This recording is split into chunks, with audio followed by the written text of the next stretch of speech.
Open, everyone. A minute to go until the start of cash equity trading. I'm Francine Lacqua here in London, and these are your top stories. UBS holds its AGM a day after disgruntled Credit Suisse shareholders reject the pay plan for the executive board. We're live in Basel, Switzerland. Donald Trump pleads not guilty to 34 felony counts related to an alleged hush money scheme. We'll examine what it means for the former president's 2024 bid for the White House. And Cleveland Fed President Loretta Mester says rates should rise above 5% and stay there for some time to quell inflation. Treasury yields rise while U.S. futures fluctuate. So let's take a look at the futures. European futures overall are seeing a little bit of pressure, down 0.1%. Again, nothing huge, especially if you look at the DAX and the FTSE 100 futures that are actually gaining a touch. If you look across assets, so the focus is firmly on central banks. The other focus is, of course, on the banking sector and the health of U.S. banks. So European equity futures maybe a little bit under pressure, and also after we had that JOLTS number in the U.S. If you look at the traction, we're lacking traction. So the UK FTSE is just opening flat, a measure of the dollar, which is important because, of course, it gives us also an indication of what that does to emerging markets. Is pretty much steady. Most major currencies are trading in narrow ranges. And then the surprise came from New Zealand, with the dollar jumping to the highest level since mid-February following this 50 basis point hike. And that was unexpected. Commodities, after the shock of OPEC at the weekend, you can see Brent crude 85.27. Equity markets, so opening, and you can see the DAX, the FTSE, and the IBEX gaining between 0.2 and 0.3%. Let's also look at treasuries. The two-year treasury yield ticking higher after declining some 14 basis points in the U.S. Session. Again, data showing a drop in job openings. We are also looking at the U.S. 10-year yield, 3.355.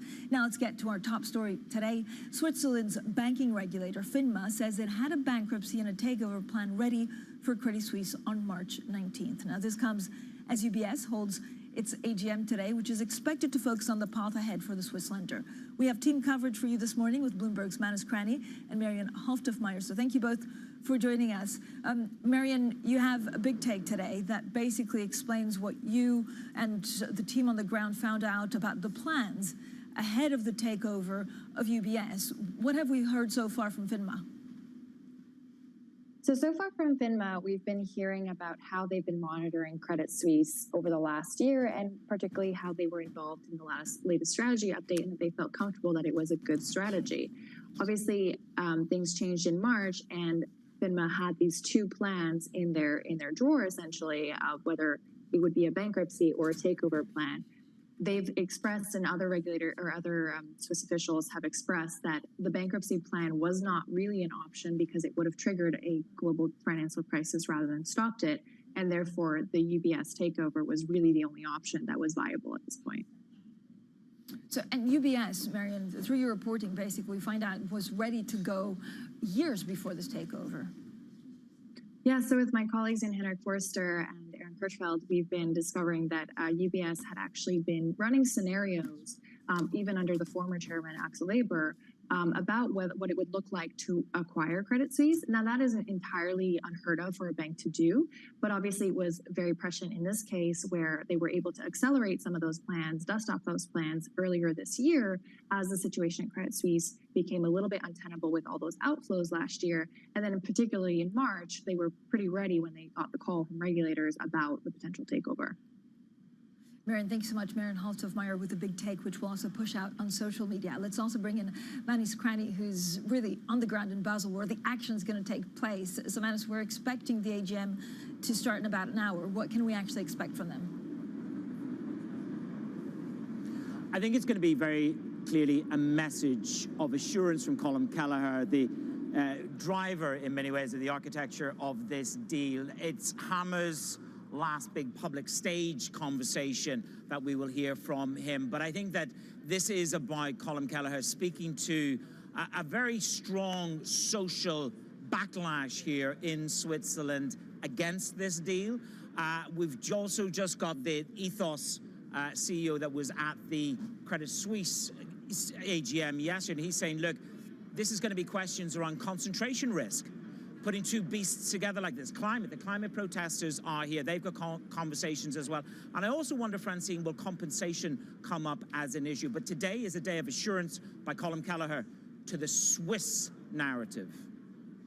Yeah, and I guess it's too soon to really know the strategy that they'll put in place. What's your take on the Armati-Kelleher combo? I think this is going to be a killer combo. I think these are two veteran risk takers. They come from the institutional investment bank side. I think that this is two people that very much know and understand risk. They understand the risk of not taking the right immediate decisions. They're two CEO and a chairman who are known to move at speed and at pace. Kelleher is Irish-American, so perhaps a little bit more Wall Street, blunt and getting it done. Armati will bring that social dynamic, which is very, very Swiss. 15 years at Merrill Lynch, 10 years at UBS. There's a lovely line from one of the institutional hedge fund advisors that I spoke to over the weekend in terms of Kelleher. He's the triple D: decide, delegate, and disappear. So it's very much, I'd say, drop back rather than disappear, but it's definitely a combination which one can see comes from the same environment, pre-Lehman, during Lehman, post-Lehman. They know what it is to downsize, de-risk, and de-emphasize the investment bank. This train has left the station, and there's very little that's going to stop this killer combo. Yeah, so I've heard that a lot, man, is the fact that actually they're almost made for each other. They know each other for many years. And then I have others in saying, look, you also have two business forces, and if they don't see eye to eye in the strategy, it could get pretty messy. What you had before Sergio Armati and Axel Weber was a statesman, you know, that came from, of course, the former Bundesbank, and so that left the operational to Sergio Armati. Yes. If you have two hands-on, then they better get along almost all the time, especially when you have to re-put together this bank, which is going to be extremely big and extremely complicated. Absolutely, you're quite correct from that personality trait point of view, and I don't know Kelleher. I've not really engaged with him at any level, but what people are saying to me is they're two very alpha male orientated individuals. I think what you do have is a very interesting combination. One is the man from Lugano, the Swiss man with the nuances of how to perhaps appease some of the politicos in this country, which are vehemently opposed to this deal. So it's going to take a real true Swiss banker that Switzerland knows and understands and trusts to give confidence to the three keys. Kelleher may come with a little bit more of a punchier scythe, which is that Wall Street attitude. But what is interesting is that Kelleher doesn't, for now, really want to seem to do interviews. I know you're chasing, everybody's chasing Kelleher. But let's see what his delivery is today. You spoke to him at the press conference, of course, just a few weeks ago. Let's see what kind of tonality he delivers today. Well, I think his press conference last week was interesting because he didn't mince his words. This is one of the biggest operations that he's ever done. And again, so you have two men very able, very capable of doing this, but they have 4 units to completely redecide and at the same time running a business. So good luck to them. Manus, thank you so much. Manus Krein in Basel. I'm excited about the AGM getting started about 55 minutes from now. Now, the Cleveland Fed President Loretta Mester has also called for policymakers to move their benchmark rate above 5% this year. She says rates should be held to restrictive levels for some time to bring down inflation. I plan to remain diligent in setting monetary policy to return the economy to price stability in a timely way, and to be judicious in balancing the risks as to minimize the pain of that journey. Joining us now is William Davies. He's Global Chief Investment Officer at Columbia Threadneedle. William, thank you so much for joining us. There's so much going on. We really want to talk about the banks and trying to figure out what, these two incredible businessmen will make with Credit Suisse UBS. And then we look at inflation. I mean, this is not an easy environment for banks, especially if the banking crisis continues. Francine, you're absolutely right. I mean, as we went through 2022, I guess a lot of investors thought that banks were in a pretty good position because their margins could rise as we saw rates increase. But we've seen the risks of that over the last month with, as we've just seen, UBS and Credit Suisse coming together, and then the failure of SVB and also Signature in the US. So with these sharp moves in markets, absolutely there are real challenges for the business models within the banks, Francine. So what does that mean for when you're setting central bank policy? Do you look at the banking crisis and do you worry about that? How difficult is it for a central bank to say, look, I have a problem, inflation and the banking crisis, and these two need to remain separate? Well, I think it's what we've got to do is, you're absolutely right, is that balance And if we go back a month or whatever, and we look at expectations of rates in the US, suddenly there are expectations that the Fed funds rate could go to 6% also. There are even talk that it could go even higher than that later on in the year. And then we got to the failure of those two regional banks in the US during March. And lo and behold, there were calls for Fed funds rate to be reduced, not to increase.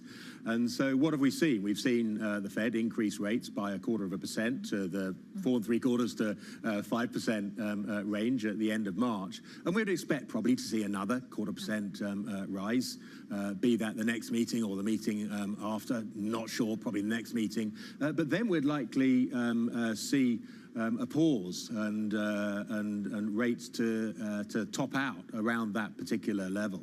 So where do you see the best value right now? Do you invest in emerging markets? There's also a big China reopening, so I don't know whether you want to make sure you're taking advantage of that. Well, you talk about a balance, Francine, but you look at China, and again, there's a real balance there. Because, yes, there's an opening up. Yes, that is good. That is good for China, obviously. That's good for global growth. But on the other hand, we continue to see the challenges around international trade. And the political relationship between China and the US in particular is very much in the balance. So, yes, there's an opening up of China, but please do not expect the relationships between China and the rest of the world to return to where we were, say, 5, 6 years ago or so. And we have a lot of companies also trying to look at decoupling, right, as a way of protecting themselves for some of these future technologies. So where do you invest your money, your top 3 picks? So in terms of money, I mean, what we would say, Francine, is that we went through 22 and there's real concern about technology and some of the hits to the earnings that we're seeing there. We're saying, actually, that's overdone.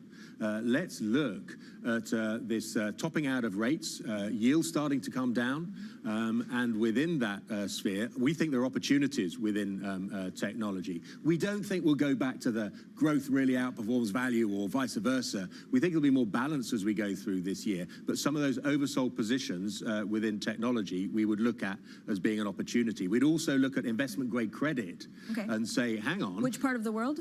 Well, I mean, actually, we'd look at investment grade credit and say, if you look within Europe, if you look within US, we're seeing, yes, we're seeing a decline in economies or a slowing of economies, potential shallow recession. But for many of these companies in investment grade, they have really strong balance sheets. We think there's value there. We would not go to the most risky end of the yield curve, where, given the uncertainty, we think there will be concerns. And we've seen some of that within the banking sector. But within investment grade, I'd say particularly in the US, we see real value there. William, thank you so much. As always, William Davies there, Global Chief Investment Officer at Columbia Threadneedle. Now, coming up, Trump pleads not guilty. We'll look into the arraignment of the former US president and the charges against him. That's next, and this is Bloomberg.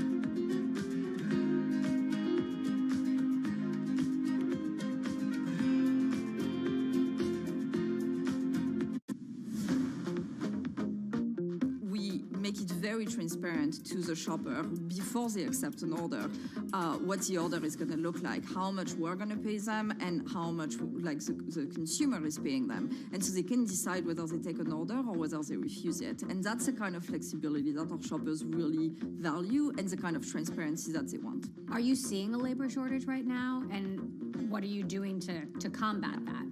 It's different in different places. Our demographic of shoppers is completely different from food delivery and ride sharing. We're 70% women and half of them are moms. And that's because a lot of the job at Instacart is very different than just being in a car with strangers. It's about going to the store, doing a good job of customer service, of really picking the right products for the consumer. And we are seeing that being very appealing to women.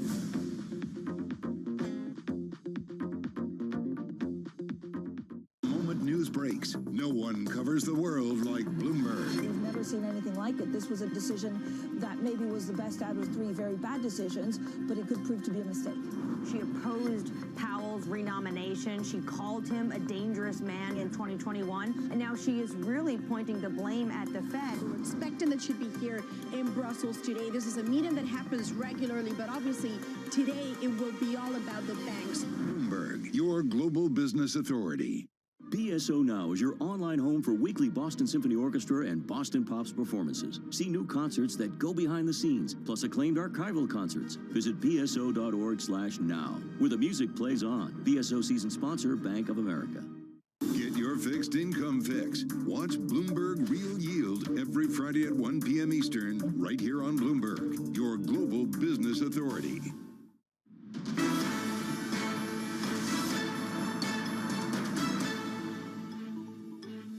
Now, the former president appeared in court yesterday in New York, where he pleaded not guilty to 34 felonies. The charges relate to claims that he used hush money to bury information about an affair and boost his electoral prospects back in 2016. Well, let's bring in Bloomberg senior editor Bill Ferries. Bill, what did we learn from the hearing?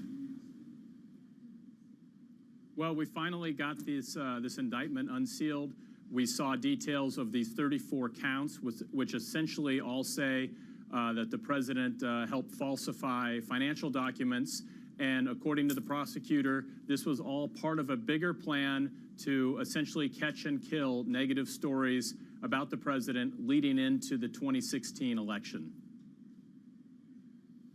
So, Bill, how strong is the case against him, and how did he respond? Well, legal analysts have said that this could be a tough case for the prosecutors. They did not charge President Trump with violating federal campaign law. They did not charge him with violating state tax law. They essentially said that they will show how these documents that were falsified were part of a bigger crime, an effort to cover up another crime, but they didn't charge him for that other crime. So you have people, even like Senator Mitt Romney, who's long been an opponent or a critical of Trump, say that he thinks this is a bit of a stretch, particularly when you consider that it's the first criminal indictment of a former president. The president reacted by flying back to his Mar-a-Lago compound, and he had a big rally, a big speech in front of his supporters there, and he said that this is all part of a political witch hunt meant to undercut his efforts in the 2024 election. So, Bill, what can we expect next? Well, President Trump's lawyers have several months until August to present motions to the court that they have talked about. We know they've deliberated about trying to have the case moved from Manhattan to Staten Island, where they might get a more friendly jury pool. They could put a motion to have the case entirely dismissed. We don't expect to see the former president in a courthouse again, probably until the first week of December. And that is going to be just a few weeks before the Iowa caucuses and the kickoff to the 2024 Republican primary campaign. Bill, thanks so much. Bill Ferries there, senior editor looking at U.S. politics. Now let's get straight to the Bloomberg Business Flash. Here's Jen Zavazaja. Hi, Jen. Hi, Fran. Thanks. New Zealand's central bank has unexpectedly raised interest rates by 0.5%, maintaining its pace of tightening even as the economy heads towards a recession. The Kiwi jumped after the RBNZ hiked to 5.25%, faster than forecast by most estimates. Separately, New Zealand house prices fell 10.5% in the year to March, the fastest annual drop since the data series began in 2003. Johnson & Johnson has agreed to pay close to $9 billion to resolve all cancer lawsuits tied to its talc-based powders. The world's largest maker of healthcare products is hoping to settle about 60,000 claims and fund a trust set up in U.S. bankruptcy court to cover future liabilities. The company has already withdrawn its talc-based products from the market. Italy is said to be studying ways to curtail the influence of China's Sinochem on tire maker Pirelli. Bloomberg has learned that some of the options include limiting information sharing on strategic technology with board members appointed by the Chinese company. The discussions are another sign of rising tensions between China and the West over key technologies. And finally, General Motors is cutting 5,000 jobs around the world. CFO Paul Jacobson says it's part of a move to reduce costs that will save $1 billion annually starting this year. The voluntary buyouts cover 6% of GM's 81,000 white-collar employees. And that is your Bloomberg Business Flash. I'm Jen Zabasajja, and this is Bloomberg. Jen, thank you so much. Now, coming up, we'll look at your stocks on the move, including LVMH, after the chief executive, Bernard Arnault's net worth exceeds $200 billion for the first time ever. This is Bloomberg.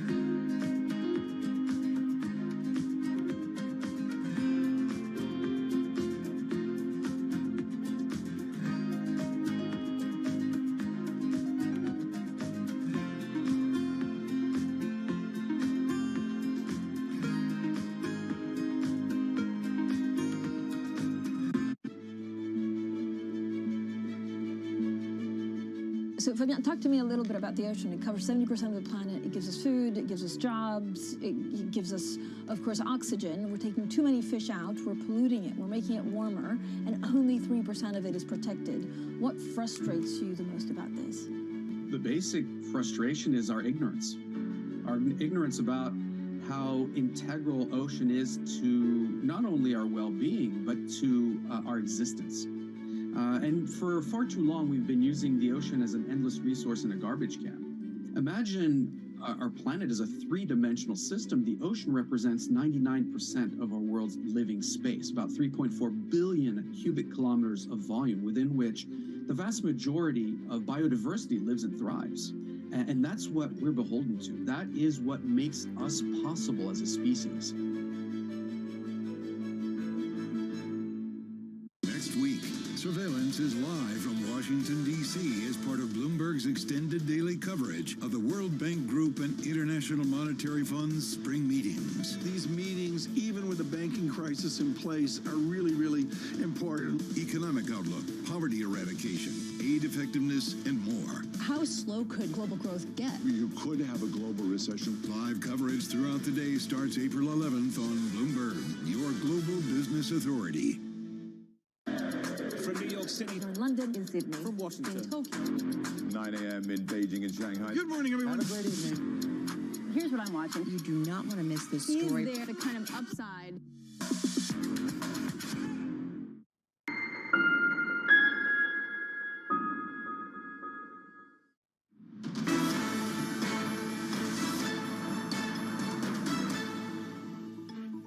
Welcome back to the Open, everyone. 22 minutes into the European trading day. For the moment, we're holding on to gains. Are they gains? We're kind of not really trading that much. European stocks really treading water. The DAX also flat. Just the FTSE gaining some 0.2%. Look, there's more and more concerns, and certainly they've been persisting over the last couple of days about the path of global monetary policy. We did have that JOLTS number in the U.S. yesterday. That was a bit of a setback in terms of openings for jobs. And then still a lot of worries out there about the health of U.S. banks. The other story we're watching out for is what's happened in New Zealand with the dollar rallying and the nation's stocks retreating after the central bank did this surprise move and actually hiked rates by more than expected. Now, it's the moment you've all been waiting for. Let's take a look at some of the stocks on the move with Joe Easton from our equities team. Joe and I are actually crying because of Chelsea. We're like the only two fans with one floor manager that support Chelsea. Exactly. Save me. Let's not talk football. I mean, I'm surprised we even managed to think about markets today after yesterday. But we're starting with Sodexo. So this is over in France. This stock jumping on news that the company is looking to spin off its customer loyalty and employee points business. This is their smaller business. They're more known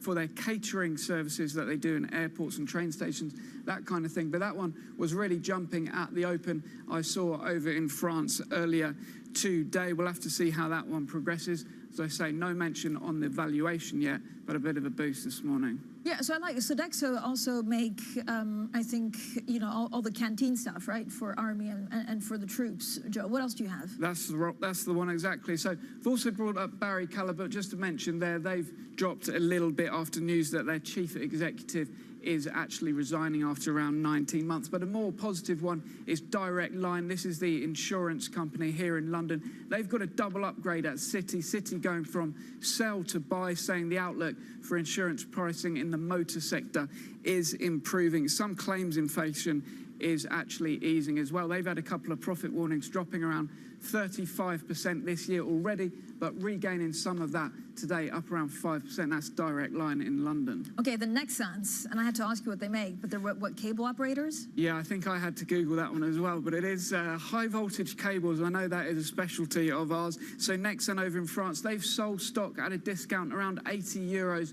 is where it priced. That was well below where the stock was trading yesterday, and as a result, we're seeing the shares down around 7%. I guess some of those investors getting a bit of a shock maybe with those cables today. I think some of the dividend impacts might also be questioned as well. Will that now need to be reconsidered? And that stock, as I mentioned, dropping over in France.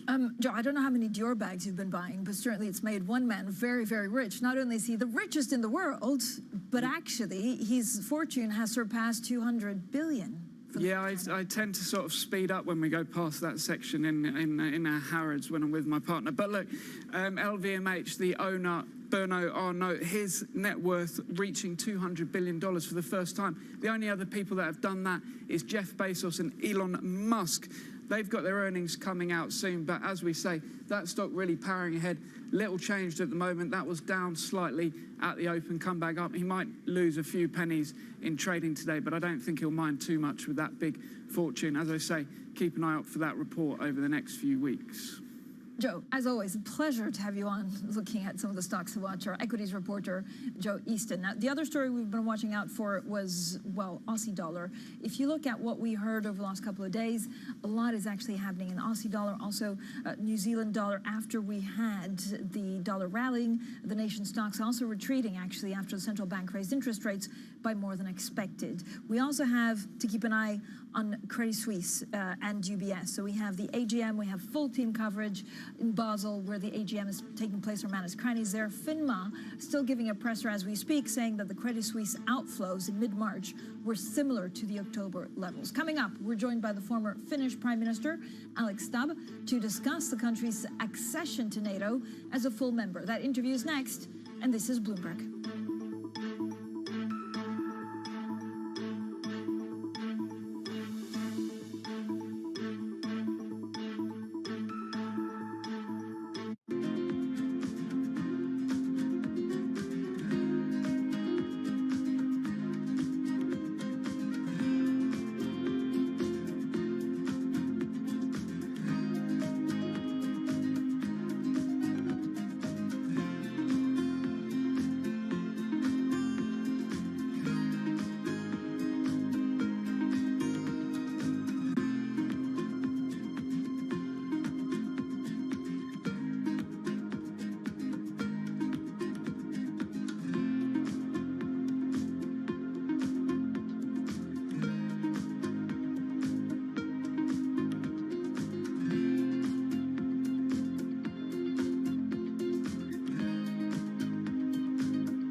What about cryptocurrencies? Are you a believer in cryptocurrencies? No, I'm not a believer in cryptocurrencies. And I would say that cryptocurrencies are a bubble.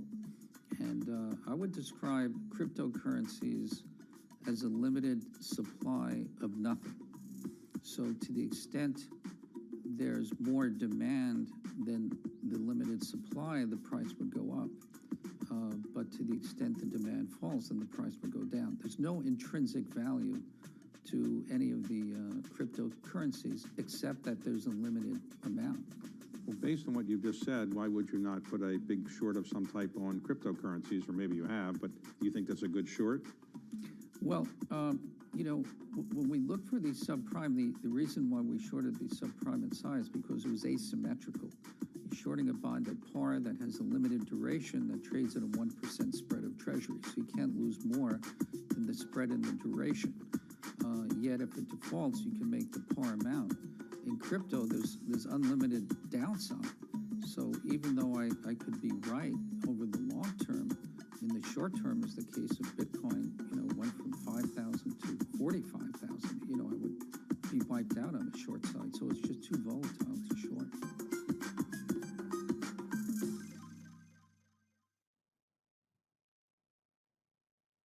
Markets countdown in Europe. From the financial centers of the world, Bloomberg Markets European Close with Guy Johnson in London and Alex Steele in New York. Real-time numbers, real-time analysis. Weekdays.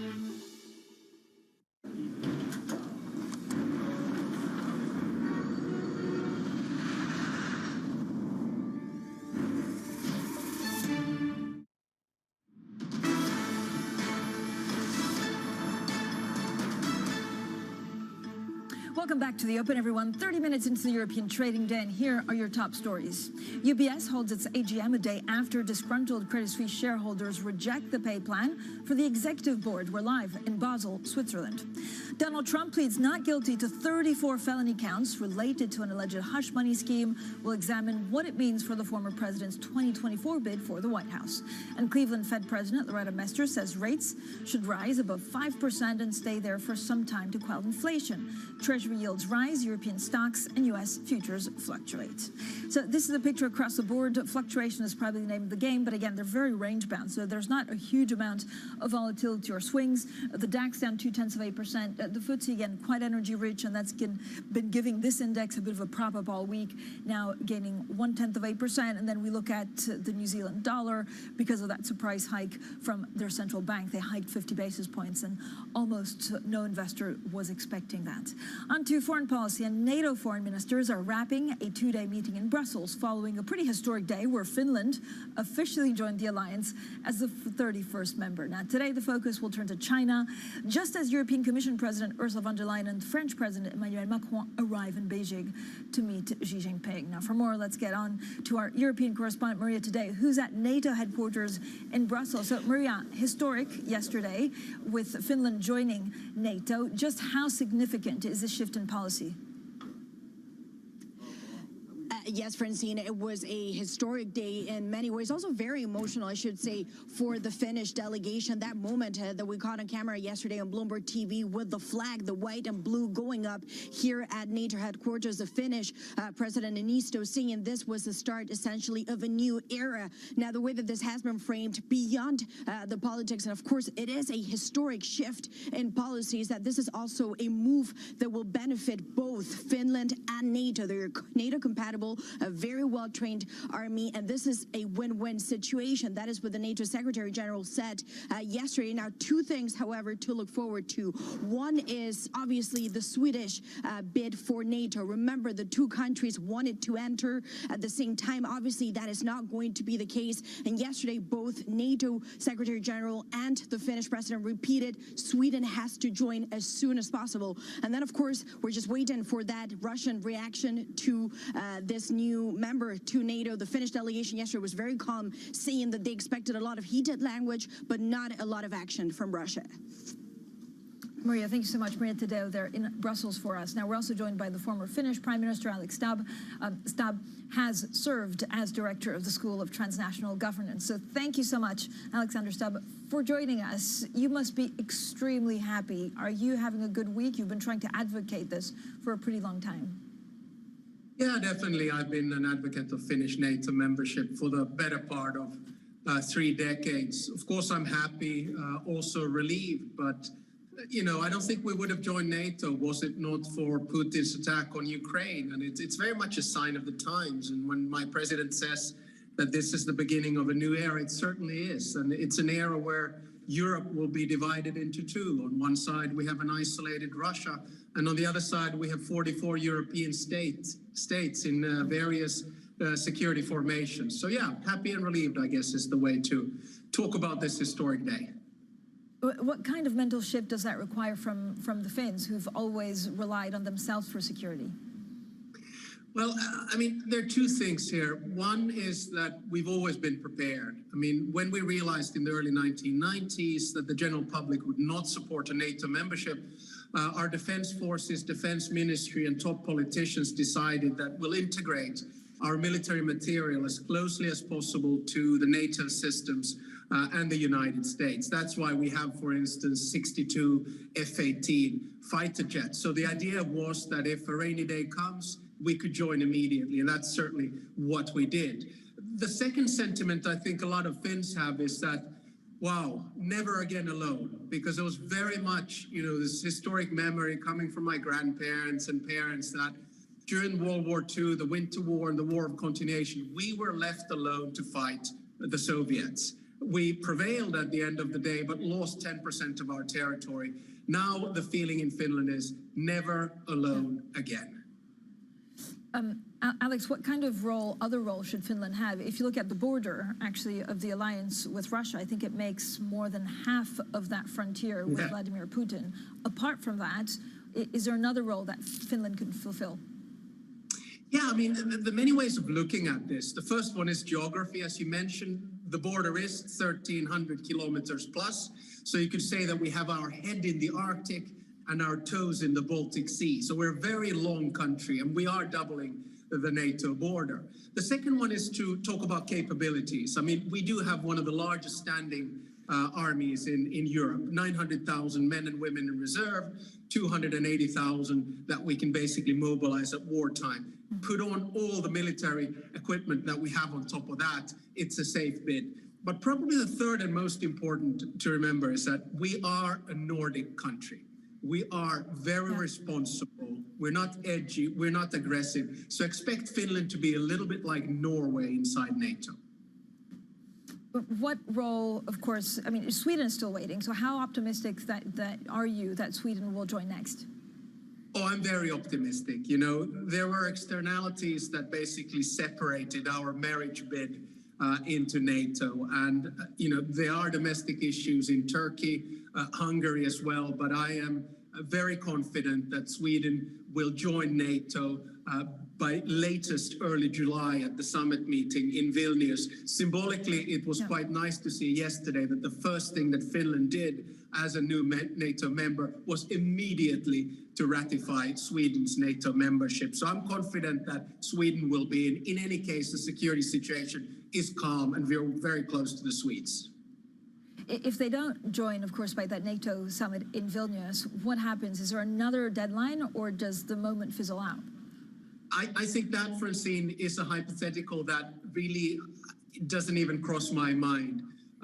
Turkey has elections on the 14th of May, and I do believe that after that, things will start to unravel. On top of that, the Turks are very open in conversation with the Swedes at the moment. So, you know, start with the base case that Sweden will be a member early July. Alex, as former head of state, you've dealt with the U.S. on numerous occasions. What's your take on what's happening in the U.S. right now with Donald Trump?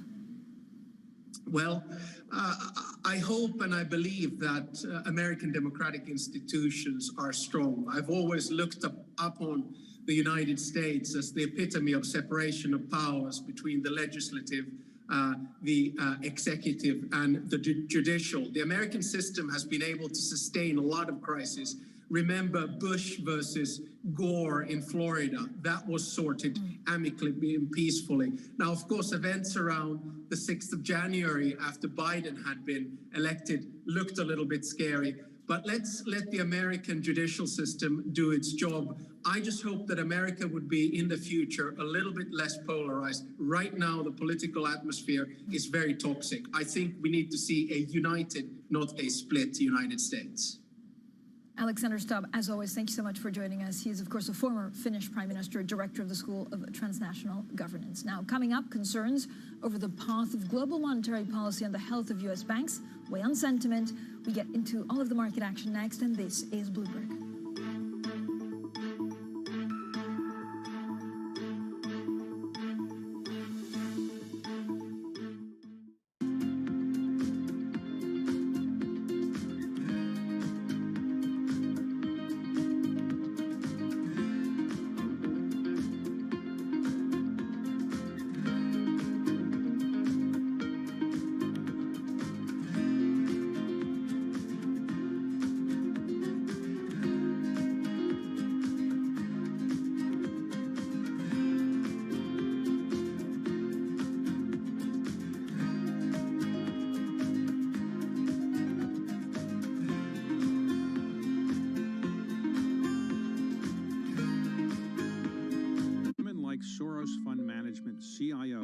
Fitzpatrick are the exception in finance, not the rule.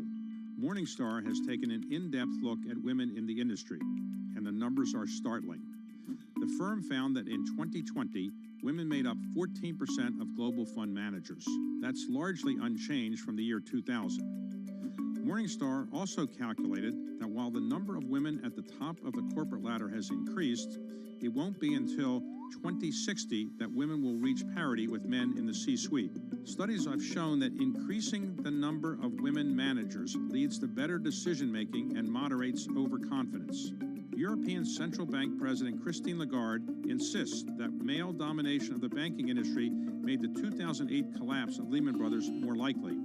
As Lagarde put it, if it had been Lehman Sisters rather than Lehman Brothers, the world might well look a lot different today.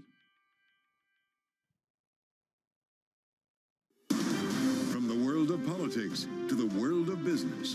Balance of Power is now live from Bloomberg's Washington headquarters at a new time. Every weekday at 5 p.m. Eastern Time, hosts Anne-Marie Hordern and Joe Matthew alongside Kaylee Lines deliver news, insight, and analysis from and about politics' biggest power players. Balance of Power, now weekdays at 5 p.m. Eastern, only on Bloomberg, your global business authority.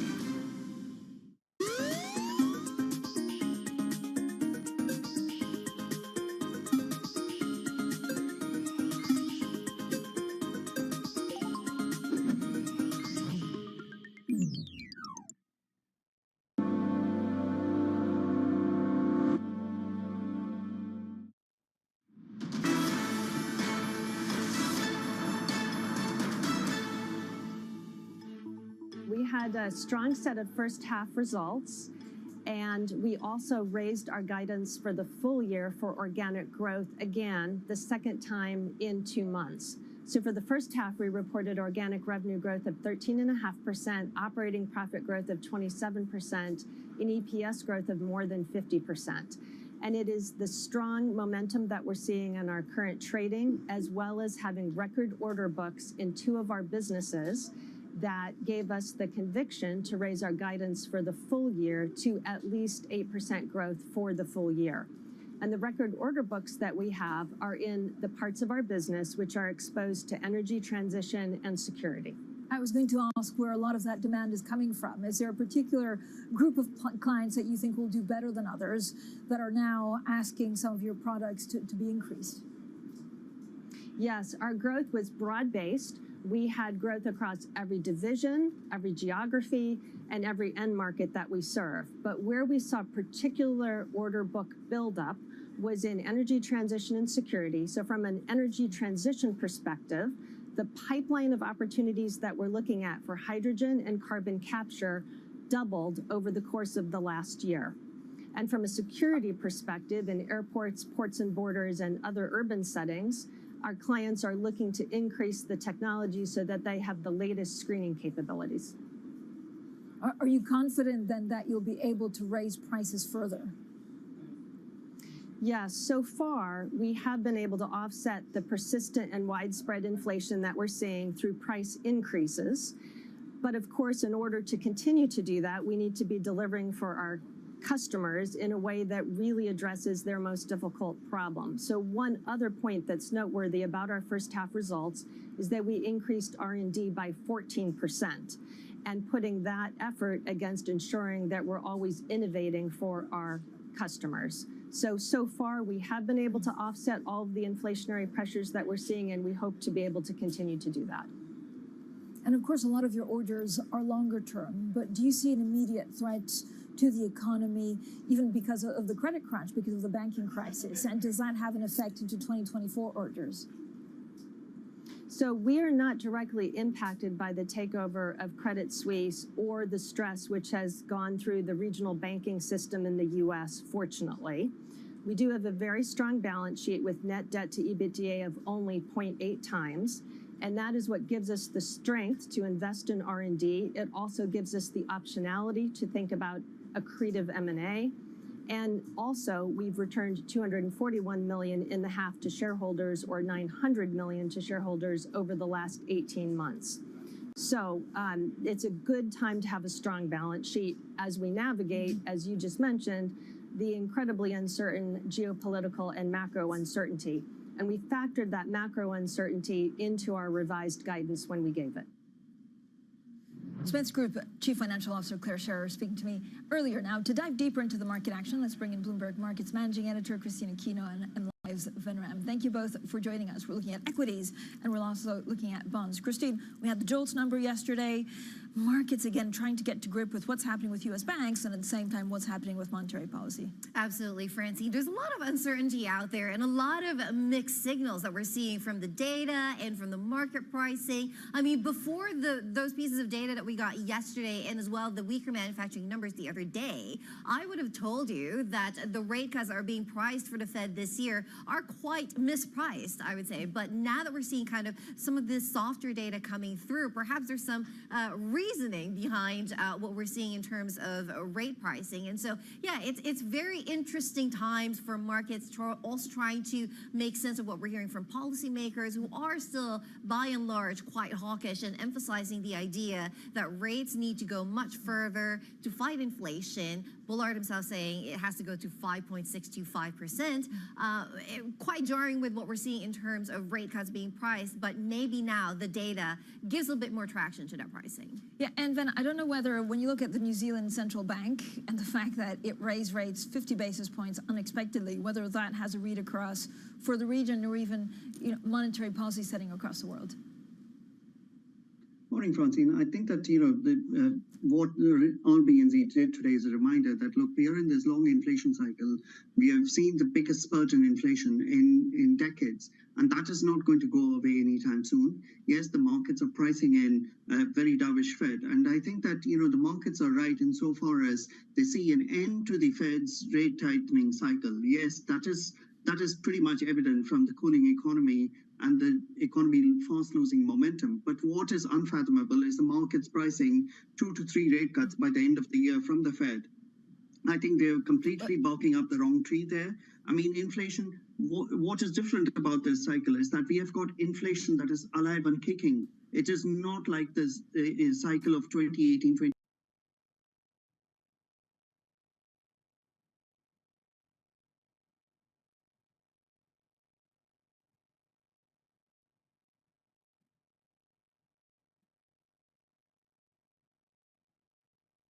Financial conditions.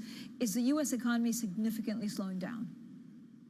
Yes, it is significantly slowing down. There's no question about it. We got the same inkling from the PMI numbers as well earlier this week. But I think we are in this long tail of the economy where the long tail of the economy is wagging at the moment. And I think that will take a few months to sort itself through. If you look at the forecast jobless rate for this month, that is due on Friday, the economists are expecting 3.6%.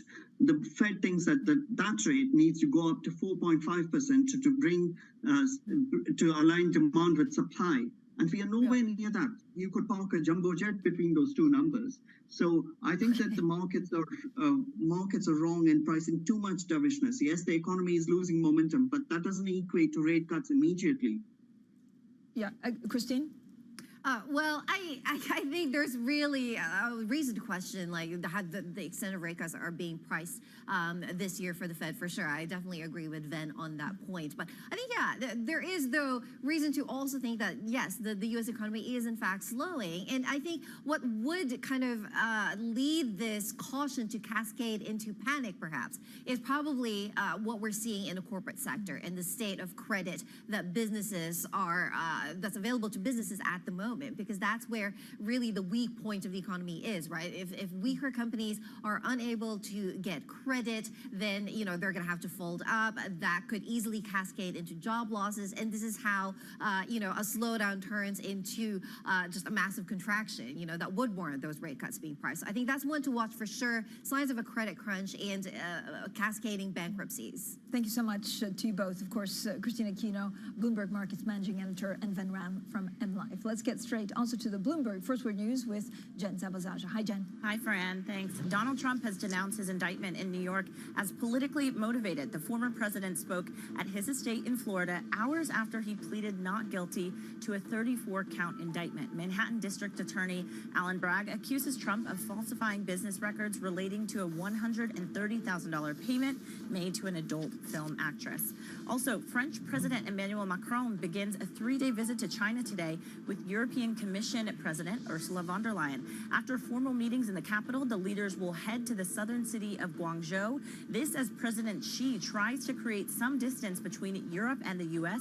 in their approaches towards Beijing. And finally, Britain's best-known business group has postponed all public events following allegations of sexual harassment, drug use, and rape among its staff. The Confederation of British Industry's annual dinner, originally scheduled for next month, is among the events called off. The CBI has appointed a law firm to investigate the allegations and says it hopes to receive preliminary findings after Easter. Global News, powered by more than 2,700 journalists and analysts in over 120 countries. I'm Jennifer Zabasaja, and this is Bloomberg. Fran?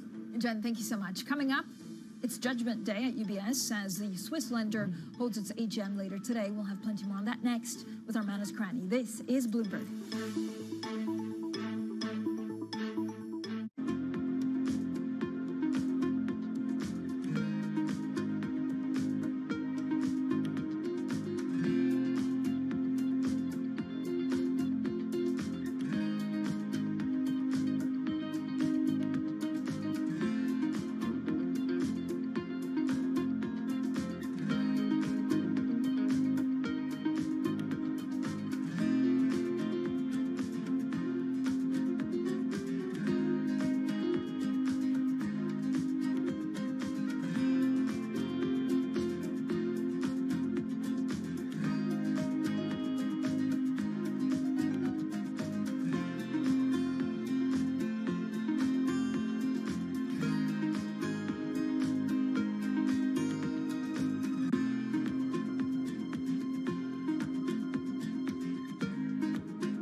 Back in 1997, I was interested in the following question, which is, there are a bunch of the dinosaurs called sauropod dinosaurs, which had really long, skinny necks. So Apatosaurus is an example. They also had really long, skinny tails. So I made a computer model that showed that, in fact, the tail of these sauropod dinosaurs could actually act like a whip. A bullwhip. Now, the way a bullwhip makes that cracking noise is because the tip of the whip actually goes about twice the speed of sound. Okay. I think the way they got a date was to impress the females by making loud booms.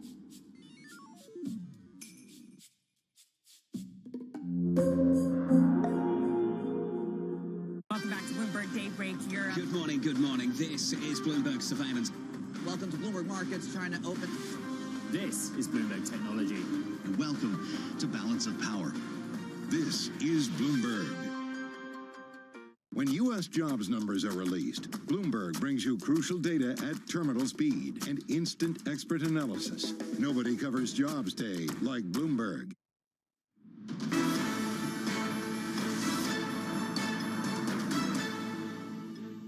Welcome back to the Open, everyone. 53 minutes into the European trading day. We're getting, well, again, it does seem very range-bound. If you look at European equities, slipping a little bit on concern over the path of global monetary policy and also concerns over U.S. banks. We're also getting services PMI out of France, a bit below estimates, but anything below 50 also means it's an expansionary territory.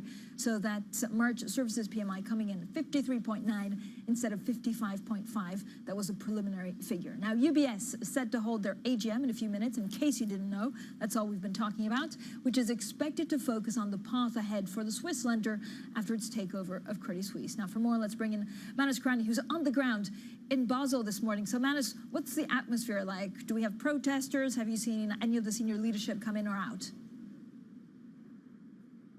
I've certainly caught up with one or two of the advisors inside Francine. Senior leadership are in the background. Around me, we've got the climate protesters over here. We've got Socialism Switzerland, which was just behind me. They've moved. They gave up. They waived their protest about not expropriating the banks. We've just come from inside. It is a vast, cavernous room, dark, with sort of almost Ronnie Scott music playing that you'd go to on a Friday night in Soho. This loquacious, we're debating what the right word is, loquacious environment, dark room, definitely the scene is set. I think the message here is more about the Swiss audience, Francine, from Kelleher to the Swiss audience at this AGM. He will speak twice, so in order of merit, Kelleher then hammers on the numbers, the boring stuff of that last year's results, and then Kelleher again. And Francine, it's the second Kelleher hit that we want to keep our ears open in terms of the message of the new UBS for Switzerland, for the Swiss people. That's my first take. So, Manus, I guess the concern is, right, they're going to have this huge Swiss bank, and so it depends on what the regulators say. Are we actually expecting the chairman to talk about strategy, or is this more of a feel-good, guys, we got this, don't worry about it? I think there's a certain size of guardrails that we need to establish in terms of what our audience can expect. Kelleher and the Armotti team will already have some kind of working brief of what's inside Credit Suisse, but they won't have access to that information for a number of weeks until the deal closes. And so therefore they are not in a position, Kelleher's not in a position today to say, how long will the integration take? What are the real sense of the job cuts? What are the real potential losses that we may need to take on some of the investments inside the investment bank?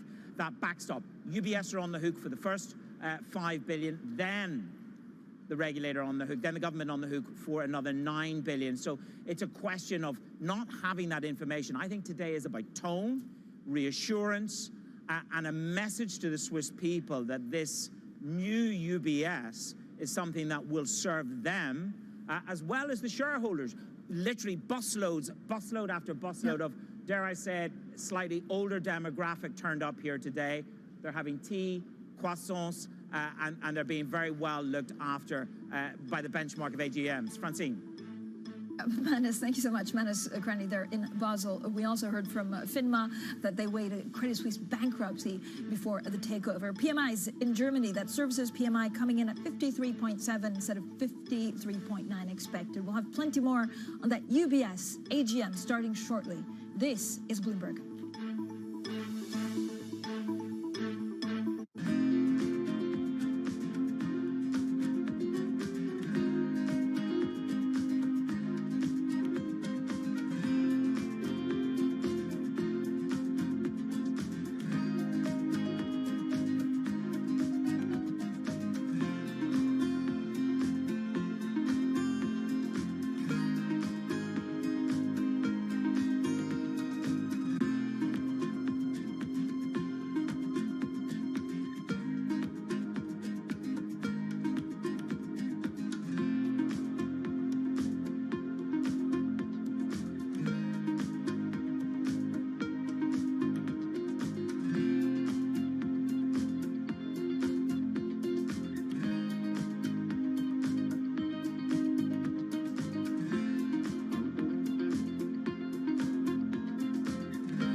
Amazon acquired Zoox back in January 2020 for what reports suggested was $1.2 billion. Since then, the company has revealed its Zoox vehicle. This is, I think, a rectangular passenger-focused vehicle with no driver's seat or steering wheel. How would you describe it? We describe it as a purpose-built vehicle, but it's really a robo-taxi. That's its purpose. And essentially, it's about transporting people from point A to point B on demand in the most effective, cleanest, and most enjoyable way. So why won't you call it a car? Because a car is, there's an inference that there is a driver. Whereas in our robotaxi, there is no manual driving. A human cannot really drive it to transport passengers. So we want to make sure that that mindset, that shift, that distinction is clear. Bloomberg UK, your source for news and analysis covering the biggest challenges facing the UK government, economy, financial services and markets. Tax cuts should not be the priority. It's about a credible plan for growth over the next 2-3 years. In this post-Brexit world, how do you see actually servicing your clients? It was disruptive, and it's going to have implications to how capital raising works. Now we're having the perfect storm in the UK. Watch Francine Lacqua Thursdays at 9:30 a.m. only on Bloomberg, your global business authority. In a multi-trillion-dollar industry, there's a lot of ground to cover. We indeed have a rally. We're talking a lot of dividends. We're talking income. We'll show you what's happening in ETFs like no one else. Bloomberg ETF IQ, Monday on Bloomberg.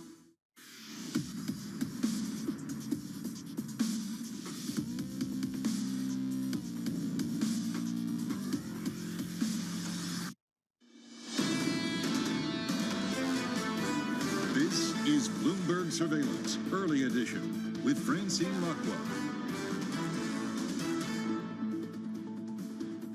Good morning, everyone, and welcome to Bloomberg Surveillance Early Edition. I'm Francine Lacqua here in London. The UBS AGM set to begin any moment now. Now, we go through the timeline, and of course, we also have our Manus Cranny on the ground in Basel. So it's incredible to think at how quickly Credit Suisse, of course, had gone. It all started with some comments that the Saudi National Bank gave to our Youssef Gamel-Din over in Saudi. That was March 15th. And then 4 days later, we had this takeover of UBS of Credit Suisse. Then Mr. Ahmadi, blast from the past, he was in charge for 9 years at UBS. On March 29th, he was appointed back as chief executive. Now he has a big job. We understand he probably won't be at the UBS AGM today, but he has a big job because with the chairman, Colm Kelleher, they have to rethink this massive bank. It's the first time that two systemically important banks are put together in Europe. But let's bring in Bloomberg's Manus Cranny, who's in Basel at the AGM, the UBS AGM. Manus, starting very momentarily. What's the mood like on the ground? Francine, there's been busloads of shareholders. You can imagine the demographic. It's not particularly of the youth. It's certainly those traditional pension fund shareholders that have arrived here. I've just come from inside. It's a huge, voluminous room with a massive staircase all the way down. Today is a day, I get a sense, where Colm Kelleher, the chairman, has got to deliver a message of trust and transition. Transition in that Ralph Hamers, the outgoing CEO, who took over from Motti just a number of years ago, will be his last moment on the stage in a big public forum. And Kelleher needs to deliver a message to the politics, the society, and to the country of Switzerland, which is about trust us. Trust us, we will be the bank for you, that there was no alternative really in terms of putting this deal together. And that is the debate that is at the heart of Swiss society.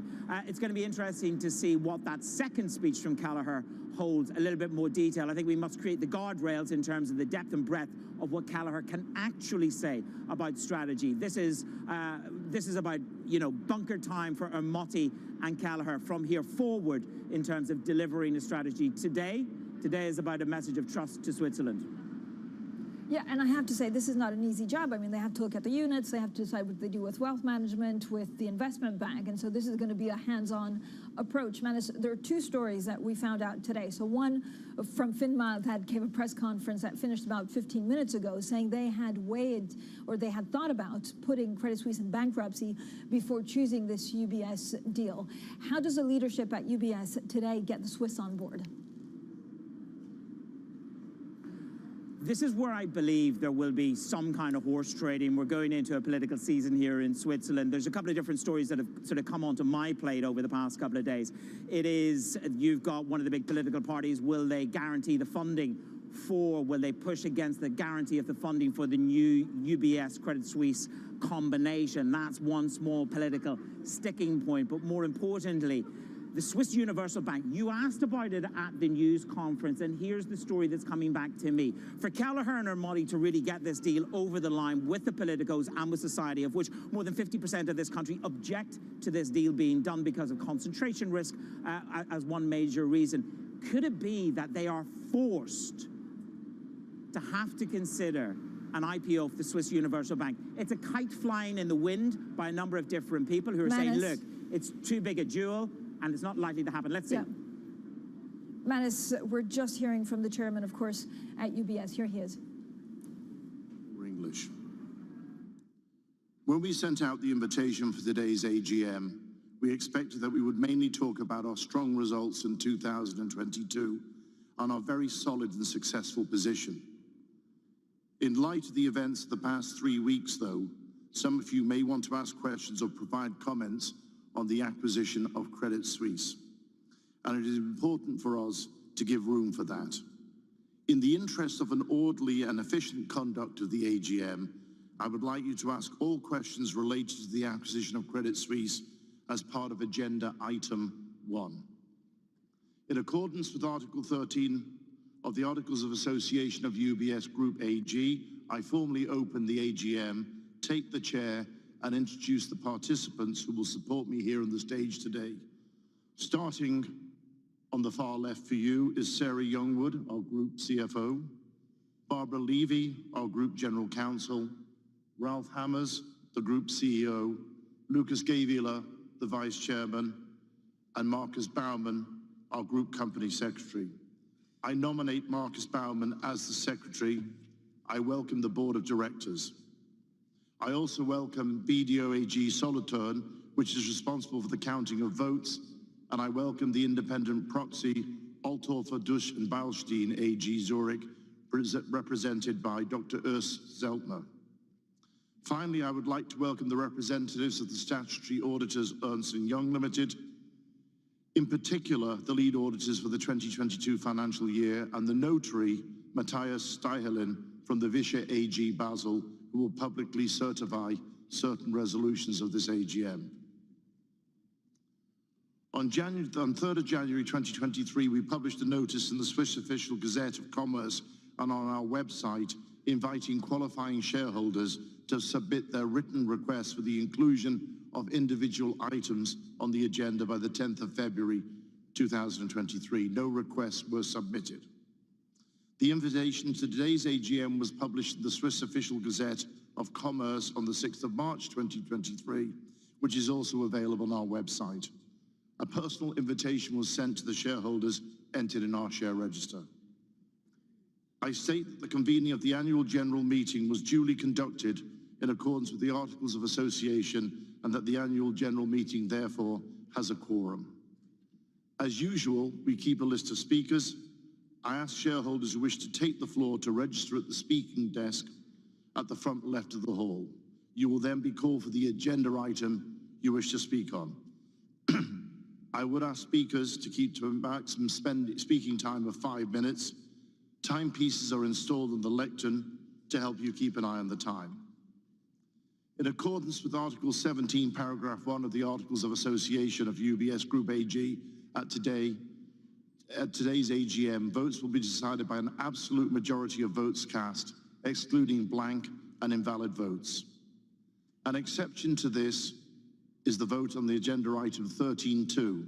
For this vote, and due to the dependence on each other, also agenda item 13.1, a special majority requirement of at least 2/3 of the votes represented and a majority of the par value of the shares represented applies to both resolutions at today's AGM.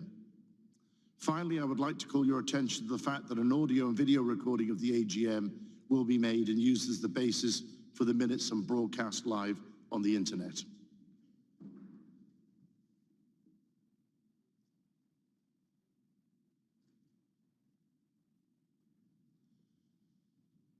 Ladies and gentlemen, valued shareholders, as mentioned, we will address the planned acquisition of Credit Suisse under Agenda Item 1 of today's meeting. Let me nevertheless begin with March the 19th, when UBS announced that it would acquire Credit Suisse. It was a historic day and a day we hoped would not happen. Yet it is a significant milestone, not only for UBS and Credit Suisse, but also for Switzerland and for the global financial industry. Credit Suisse will no longer be an independent company. It was an icon of the Swiss economy, a bank that played a vital role in the economic development of Switzerland and a global and respected player. We recognize and honor Credit Suisse's achievements over its 167-year history. At the same time, this means a new beginning and huge opportunities ahead for the combined bank and for the Swiss financial center as a whole. Under the leadership of the incoming CEO, Sergio Ermotti, we will build on the strengths of both firms. Let me now look back on the past year. 2022 was another extraordinary year, one marked by tragedy and uncertainty. The war in Ukraine caused immense suffering and loss, and it continues to do so. It is a stark reminder of how fragile our world is. We also face a multitude of other challenges, including high inflation, market volatility, and a general rise in geopolitical tensions. Despite the difficult environment, we reported strong results for 2022. Ralph will cover these in more detail. Let me just say that I am proud of our results, with all performance figures in line with the targets laid out. Our performance last year once again demonstrated the effectiveness of our strategy, which I will briefly outline for you. Firstly, we are the leading Swiss bank. Our roots are firmly embedded in Switzerland, which will always be our home market. Together with Credit Suisse's franchise, we will continue delivering value to the Swiss economy. Secondly, we continue to expand our position as the leading wealth manager, particularly through growth in the United States and Asia. They are the largest and fastest growing regions in the world, and they have great demand for our world-class services rooted in Swiss expertise. The Credit Suisse transaction is expected to accelerate our strategic plans in this area. Thirdly, we have a focused investment bank. It is highly competitive in the segment.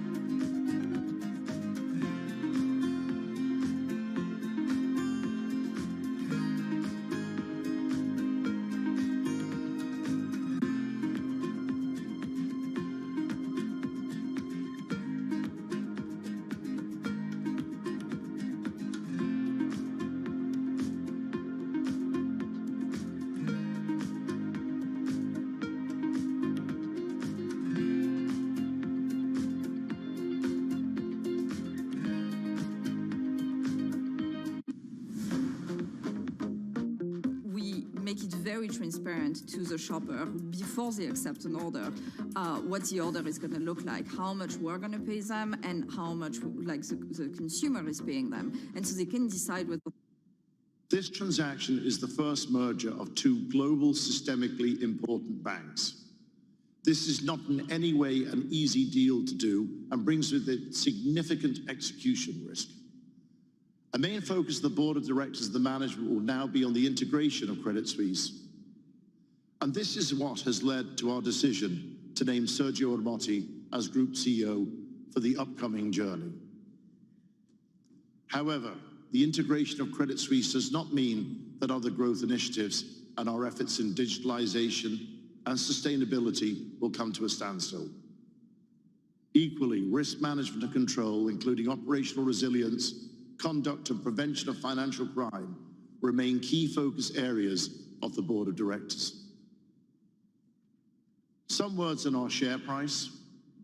Our stock has performed well in 2022.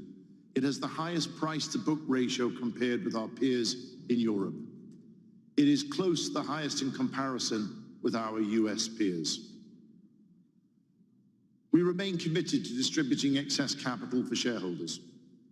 We repurchased $5.6 billion of shares in 2022, and we are proposing a 10% increase to the 2022 dividend, which will bring us to 55 cents per share. This adds up to a total shareholder return of $7.3 billion out of a net profit of $7.6 billion. That is a payout ratio of 95%. Due to the acquisition of Credit Suisse, we have decided to reallocate part of the repurchased shares for the share exchange and to temporarily suspend our share repurchase program. However, we are committed to resuming it as soon as possible. This is the reason why we have retained the vote on a new share repurchase program on the agenda for today's annual general meeting. Also in today's annual general meeting, we will ask you for your support for a few recurring and special agenda items, such as our non-financial reporting, the sustainability report. As in past years, you will also vote on the compensation report and the compensation for the members of the Board of Directors and the Group Executive Board. We are convinced that we've achieved a fair and good balance between the interests of our shareholders and our employees. Let me now conclude. Firstly, our strategy is clear and unchanged by the acquisition of Credit Suisse. Secondly, we provide our clients around the globe with the best service, building on traditional Swiss values. And thirdly, we are laser-focused on integrating Credit Suisse. And be assured, we continue to execute and deliver on the other parts of our proven strategy. Finally, I would like to express my gratitude on behalf of the Board of Directors. I first want to express my deep respect and gratitude to CEO Ralph Hamers. I will come back to this at the end of today's meeting. Second, I welcome Sergio Ermotti back to UBS and thank him for accepting this challenge. The Board of Directors has appointed him as Group CEO and President of the Group Executive Board, effective as of today. Sergio Ermotti was Group CEO from 2011 to 2020. He successfully repositioned our firm following the severe challenges arising from the global financial crisis. He is well placed to lead our combined entity. He has both a unique experience and a deep understanding of the financial services industry in Switzerland and globally. We are convinced that this decision will help deliver a successful integration. I also want to thank our clients for their continued trust and confidence in UBS. I want to thank our employees for their dedication and hard work. Change is never easy and can bring uncertainty, but the focus on our clients is more important than ever. I want to thank the Group Executive Board for its perseverance. And I would also like to personally thank my colleagues in the Board of Directors, especially for their exceptional commitment over the last 3 weeks. And last but not least, I would like to thank you, our shareholders, for your continued support. I know that we've everything it takes for future success. I'm confident that you will be well rewarded for the trust you put in UBS. Thank you for your attention and for your support in the proposals before you today. Let me now hand over to Ralph.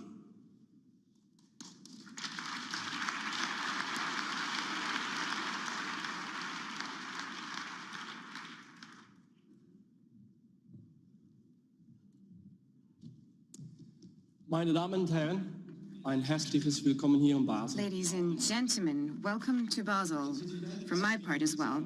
As the chairman has said, March 19 was a shock for all of us, for UBS, for Switzerland. I know that here at UBS, we cope well with change. However, we also know that the acquisition of Credit Suisse will be a major challenge. Given the new priorities associated with the takeover of Credit Suisse, the board of directors wanted someone with a different leadership profile to head up the firm. As you know, in the interests of the company and its stakeholders, and in the interests of Switzerland and its financial sector, I offered to step down. Integrating Credit Suisse successfully is the most important task for UBS. I am confident that the new CEO, Sergio Ermotti, with his outstanding record and experience, will lead the firm safely through this next phase. I am convinced that this takeover will bring with it great opportunities. It is expected to create a business with more than $5 trillion in US dollars in total investment assets. It will strengthen UBS's position as a leading global wealth manager, operating the most attractive growth markets and supported by an asset management business with enhanced capabilities and invested assets of over 1.5 trillion US dollars on a combined basis. In addition, there are the two Swiss banks. This takeover will bring more client assets, more employees, and even more clients. And with all of this, also more responsibility. However, I know that UBS will deal with this responsibility prudently. Wenn ich heute auf das vergangene Jahr zurückblicke, when I look back on the past year, I see, first and foremost, pandemics. Well, here watching the UBS AGM with me, Paul Davies. He's a banking and finance columnist for Bloomberg Opinion. So, Mr. Hammers, they're the outgoing CEO, saying he's confident in Sergio Ermotti. Paul, when you look at how UBS today is trying to position themselves, and we had Colm Kelleher, who seems, frankly, the man in charge almost on every front. I mean, this is a huge challenge. Is he speaking to the Swiss because he needs to make sure that he has the politicians, the regulators, but the Swiss people on board? Absolutely. I mean, that was a very somber-sounding speech for a man who's just sealed probably one of the most valuable potential deals, in recent memory in banking. I mean, there's a lot to speak to at home in terms of the amount of jobs that are going to be lost at Credit Suisse, the dominant position that the combined bank is going to have in the local market, and the need to ensure that everybody thinks and believes that they are doing the best to kind of serve, local companies and local people and so on. But at the same time, it's this hugely valuable deal that they've bought a bank for very little money. Yeah. But Paul, so what is most problematic for them? If you look at the Swiss, I mean, if you're a Swiss national, so you used to be able to get a mortgage for either bank and play them off each other. If you only have one big bank, first of all, can the regulators, encourage that or welcome that, and you lose out as someone who's a retail investor? Yeah, absolutely. And I think it's obviously they waived the competition law in order to get this deal through very quickly. Whether it stays in this shape is really still an open question. I think there's kind of plenty of risks involved in terms of secondary sort of antitrust challenges, protests from within the country and this sort of thing. They're going to keep the Credit Suisse brand, I think, domestically for a while, and then we'll see. But we haven't heard anything on the investment bank. But if they pull this through, and a lot of it will be execution, I don't know what kind of timeline, Paul, you're looking at, whether it's 1, 2, or 3 years. Yeah. But if they pull this off, they'll have the biggest and probably only investment bank in Europe. Well, I mean, there's other investment banks in Europe. There's BNP, and there's certainly Deutsche Bank still there to challenge them and that sort of thing. I think that one of the things he said immediately is that we are going to cut risk dramatically. We want to get capital allocated to the investment bank below 25% as quickly as possible. That is, a lot of the risks involved in putting these banks together is to do with getting rid of the assets that you don't want, the kind of the prices that you can get for them, how revenues might have been booked by Credit Suisse in its struggle to kind of survive over the last year or so. All of this sort of stuff is going to be very interesting to watch, and it's going to be incredibly risky and incredibly hard work for the people in charge. Paul, let's also bring in our Manus Krani, who's outside the AGM in Basel for us. Manus, for years you've interviewed Sergio Ermotti. Talk to us a little bit about the personalities involved. So you have a very strong chairman, Colm Kelleher. You have, who was seen as a very strong chief executive, Sergio Ermotti. How will the two work together? Well, I think you have two individuals who come from a very similar background and nature. Both are Motti, ex-Merrill Lynch, ex-trader, Callagher, ex-Morgan Stanley, ex-investment bank. They come from an environment of where they understand, as I said earlier, of taking risk and what the risks are of not taking aggressive stance and aggressive risk. Motti, when I sat down with him almost 10 years ago, there was the banner headline, 10,000 jobs to go at UBS. Now, I don't think we ever quite got to that number, but this is a CEO who I know to be very exacting on numbers, very aggressive in terms of delivery, and really does deliver on timelines. I think it's interesting that Callagher is Irish-American, for want of better words. He is Wall Street. Will he be more aggressive in terms of his desire to get the investment bank run down versus the Swiss in Motti? Just one or two lines from that speech from Callagher, which I think are quite prescient. One, a temporary suspension to the share buyback, which they hope to return to as soon as possible. That's open-ended. That's the very essence of angst about the dividend and the buyback here. And the second one, Fran and Paul, is the price-to-book ratio. Callagher makes it very clear where they're going and what the objective is. It's to be as big and as dominant as the Americans. He talked about the price-to-book ratio close to our American peers. There's going to be a very serious American drive and tilt for this new combo, Callagher or Motti. Yeah, and Manus, I find, of course, the chairman of UBS to be very plain-talking. Colm Kelleher saying, first of all, that the integration of Credit Suisse will take 3 to 4 years, excluding the wind down of the investment bank. So he's talking about targets. He's talking about a timeline. We also understand from the vice chair that they will look at options for the Swiss unit of Credit Suisse. So, Manus, what do we know? What's the mood like on the ground? Are people angry? I know we've had a lot of protesters of Credit Suisse. If you're a Swiss national, you look at the AGM, and what's your question to them? The AGM will be talking about concentration risk. We caught up, Oliver, as you know, caught up with the Ethos CEO yesterday, and we just caught a quick few minutes with him. Concentration risk. Take Geneva. Take Geneva, just abstractly take Geneva. Credit Suisse UBS put together will have more than 50% of the mortgage market in that city. If you've got a hot property market that tanks, your concentration risk rises.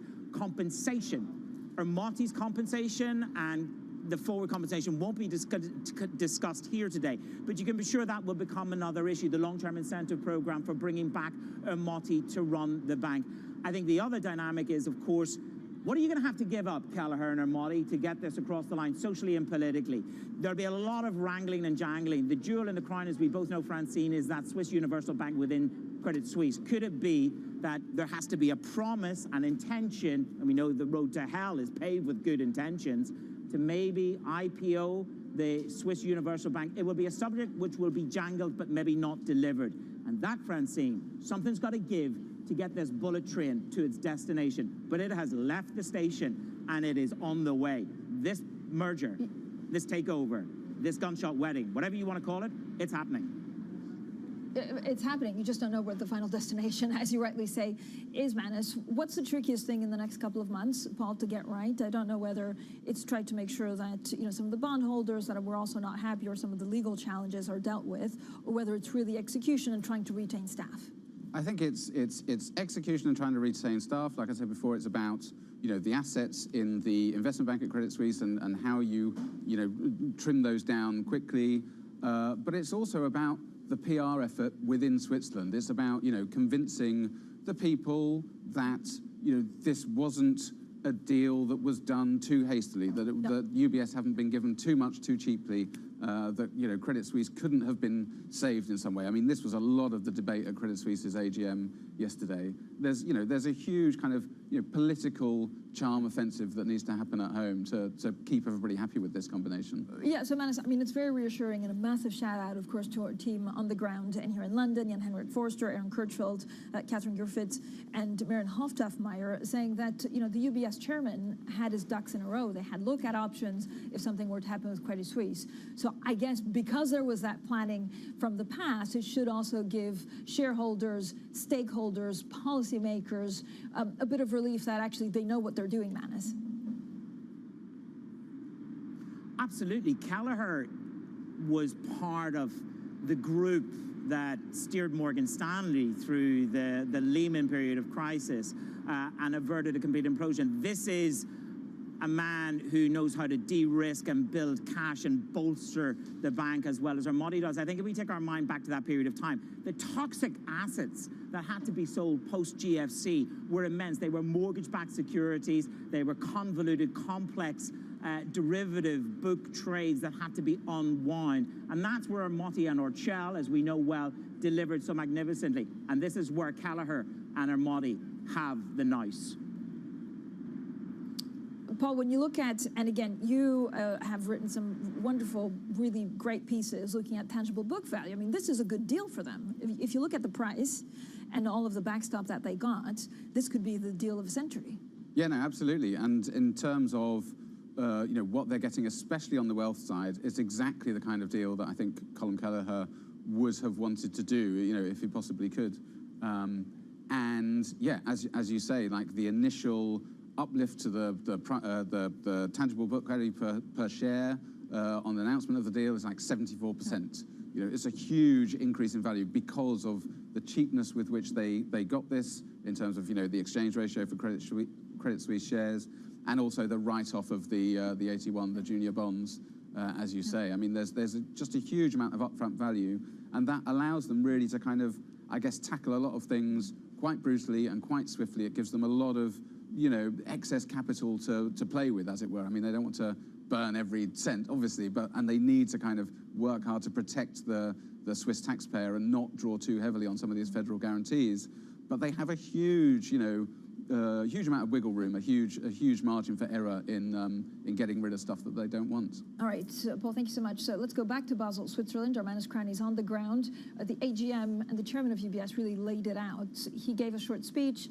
Paul Hammers, the outgoing CEO, is now talking, and then they'll go back to the chairman to lay out some of the questions on the Credit Suisse integration. Let's just listen in to the final words of Ralph Hammers. We have maintained cost and risk discipline. None of this came at a cost to you, our esteemed shareholders. We have generated record results, and the lion's share of these profits have gone to you. We can all be proud that UBS is so strongly positioned. Otherwise, a quick solution for Credit Suisse rescue would not have been possible. Looking back on my time at UBS, well, it will be a great pleasure, and I will have many happy memories. And that comes thanks to my closest colleagues and the outstanding employees that we have all around the globe. I would like to thank the board of directors, and in particular, I'd like to thank Colm Kelleher for the good collaboration. And a big thank you goes to the executive board and my team, who have supported me so much during all the changes here. And above all, my thanks goes to our clients for the trust they have bestowed upon us. And thank you, my dear colleagues, UBS employees. You have worked tremendously hard again this year and have delivered a great performance. And I'd like to most particularly thank you, esteemed, valued shareholders, for your support and for your patience in listening one last time to me speaking German. Thank you.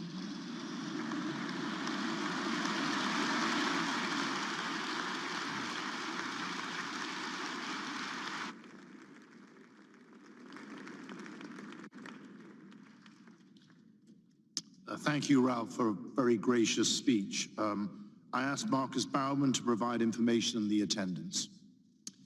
Grüezi miteinander. Die Kontrolle der Eintrittskarten hat folgende... Check-in has produced the following figures. We have 1,128 shareholders present, plus the... All right, that's a little bit more of housekeeping, of actually going through who's in the room, who votes. So as they do the housekeeping, let's get back to our stellar panel. Bloomberg Opinions, Paul Davies, Executive Finance Director, Michael Moore, and of course, our Manus Cranny's also outside the AGM over in Basel. We heard from the UBS chair, Colm Kelleher, there saying that the Credit Suisse integration will take up to 4 years. He also says there's a huge amount of risk in the integration. And then the vice chair says they will look at options for the Swiss unit of Credit Suisse. So let's go straight to Michael Moore. Mike, your team has done an amazing job in also breaking news. And we have the story today saying, look, the chairman's top secret prep paid off in this Credit Suisse moment. So they had been if not planning, at least, drawing up a board, I guess, game theory, if this were to happen. So does it mean that when it happened to us, it came as a surprise in 3 days, but actually it was well planified? Yeah, I think, Axel Weber, who was the previous chairman, had started these efforts many years ago to kind of contingency planning of what this would look like if they ever did combine with Credit Suisse.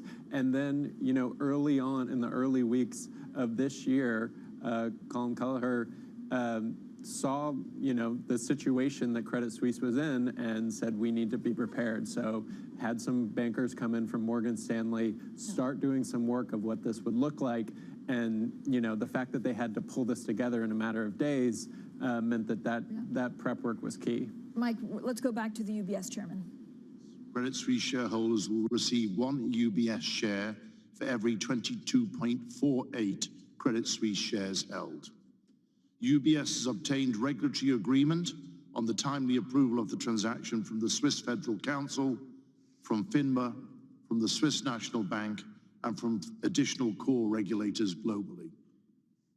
Stabilizing the situation required urgent action, leaving no time to consult shareholders. The Swiss government therefore exercised its emergency powers to allow the merger to proceed without the customary approval of shareholders. Unfortunately, this means it was not possible to seek your consent beforehand. I understand that not all stakeholders of UBS and Credit Suisse are pleased with this approach. However, all parties, and in particular the Swiss authorities, considered this solution the best of all available options. This acquisition preserves the financial center as a pillar of Swiss prosperity. It provides a stable and sustainable solution. Credit Suisse's clients will benefit from the additional value, services, and global reach that a combination with UBS will bring, and the other way around. And whilst we did not initiate these discussions, we believe that this transaction is financially attractive for UBS shareholders. I'm convinced that we made the right choice. By combining forces with Credit Suisse, we are increasing our scale and boosting our capabilities in wealth and asset management, and thereby strengthening our position in our asset gathering businesses. We are reinforcing our position as the leading universal bank in Switzerland, and we are keeping our investment bank right-sized and focused on the areas most relevant to our institutional, corporate, and wealth management clients. The integration of our businesses is expected to take 3 to 4 years, excluding the full wind down of the Credit Suisse Investment Bank's non-core portfolio. We expect the transaction to generate an annual run rate cost reduction of more than $8 billion by 2027. Throughout the merger discussions, our focus was on protecting our shareholders' interests, and we believe that we found a good solution.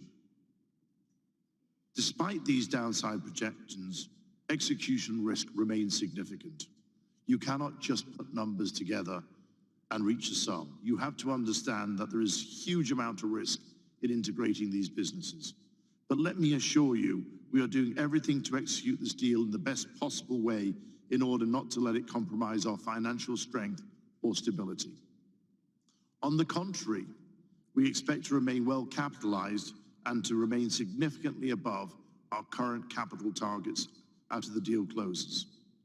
We are confident in our ability to successfully manage the integration of Credit Suisse. Importantly, the acquisition does not change our strategy, but rather accelerates its execution. The transaction helps us grow our wealth and asset management businesses, especially in APAC and in the Americas, where we see strong potential. It reinforces our position as the leading universal bank in Switzerland, and it supplements our investment banking capabilities with institutional, corporate, and wealth management clients in global banking. I will now hand over to our Vice Chairman, who will provide you with additional background information. We will then pool our answers to your questions on the Credit Suisse deal. Thank you, Colin. Guten Morgen, meine Damen und Herren, liebe Aktionärinnen und Aktionäre. Thank you, Colin.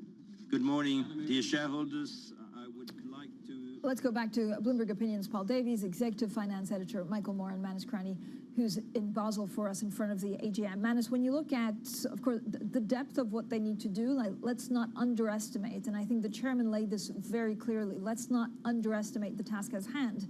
They're present in about 20 countries. They have to merge these two big banks, figure out exactly what they're keeping and what they're not, whilst at the same time keep on running UBS as well. What's your take on their biggest challenge right now?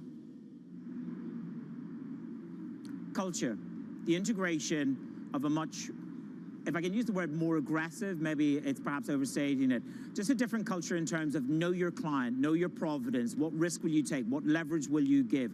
There have been a series of leverage issues within Credit Suisse. The benchmark to becoming and integrating into UBS, some would say, is higher than coming from and going to Credit Suisse. So combining all the wealth management of Credit Suisse, it doesn't just jump over the fence into wealth management UBS. There is a higher bar of KYC. There are big practical issues about onboarding everything that's inside the Credit Suisse wealth management business. You've heard Kelleher there. I think there's one interesting line, Francine. We're reinforcing our position as a leading universal bank in Switzerland. So, you know, the idea that maybe the universal bank within Credit Suisse needs to be IPO'd as a political token is still up for debate.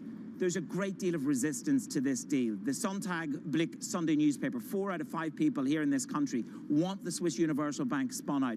But I think the biggest issue is going to be about integration, and he made it very clear again about bringing the size and the scale of that investment bank down. The investment bank is to serve. Their role is to serve wealth management as it is enacted within UBS. So the hurdles to getting everything inside the bank and keeping everybody on board, it's going to be hard. It's about culture, Francine, and that's one of those intangibles. I've lived through a number of mergers, and culture is at the heart of being part of the new institution.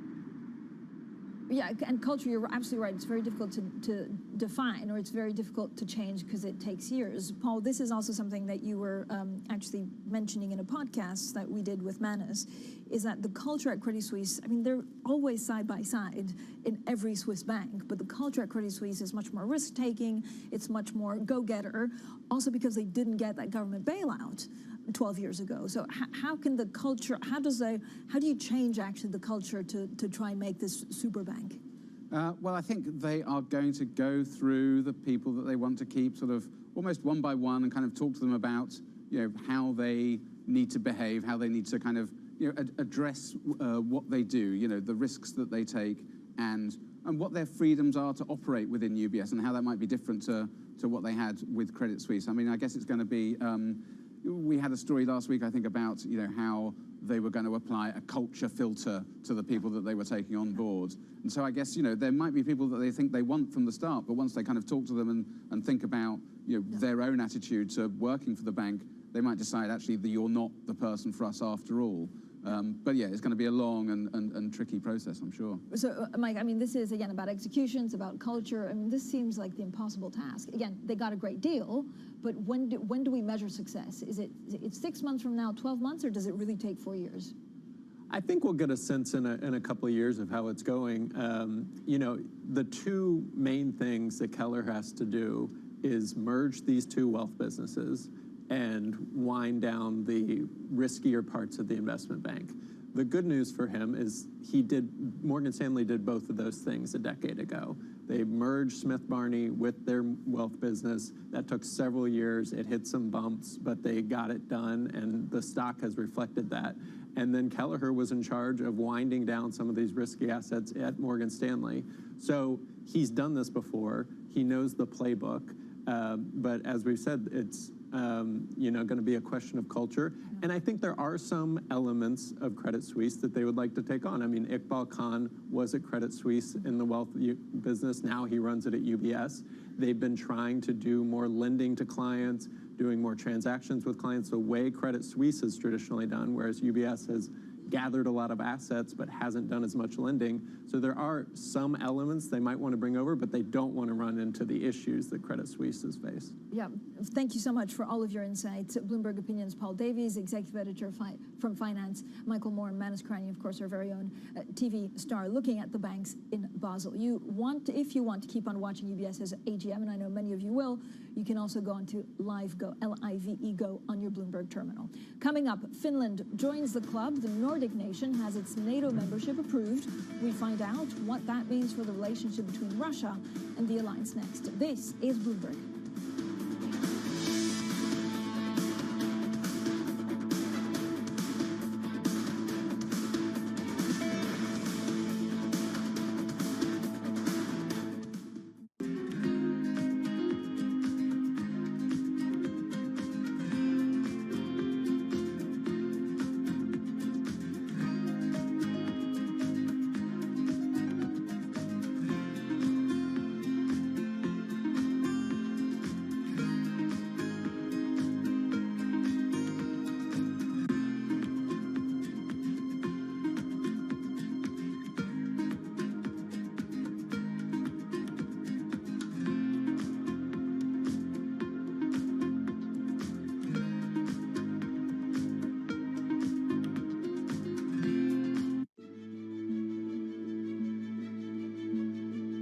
Amazon acquired Zoox back in January 2020 for what reports suggested was $1.2 billion. Since then, the company has revealed its Zoox vehicle. This is, I think, a rectangular passenger-focused vehicle with no driver's seat or steering wheel. How would you describe it? We describe it as a purpose-built vehicle, but it's really a robo-taxi. That's its purpose. And essentially, it's about transporting people from point A to point B on demand in the most effective, cleanest, and most enjoyable way. So why won't you call it a car? Because a car is, there's an inference that there is a driver. Whereas in our robotaxi, there is no manual driving. A human cannot really drive it to transport passengers. So we want to make sure that that mindset, that shift, that distinction is clear.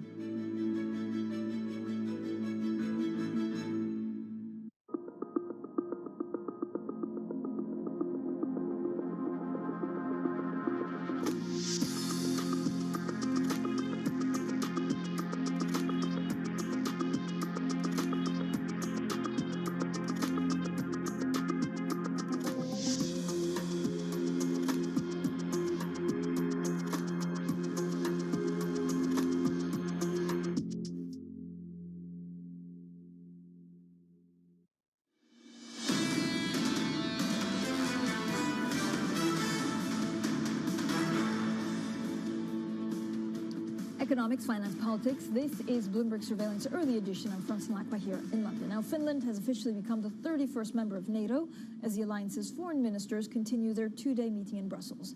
Today, the focus shifts as the head of Commission Ursula von der Leyen and French President Emmanuel Macron head to Beijing to meet President Xi. We also think that Emmanuel Macron is just talking live in Beijing. Now, for more on all of this, let's go straight to our European correspondent, Maria Tadeo. So, Maria, just how significant is this NATO expansion?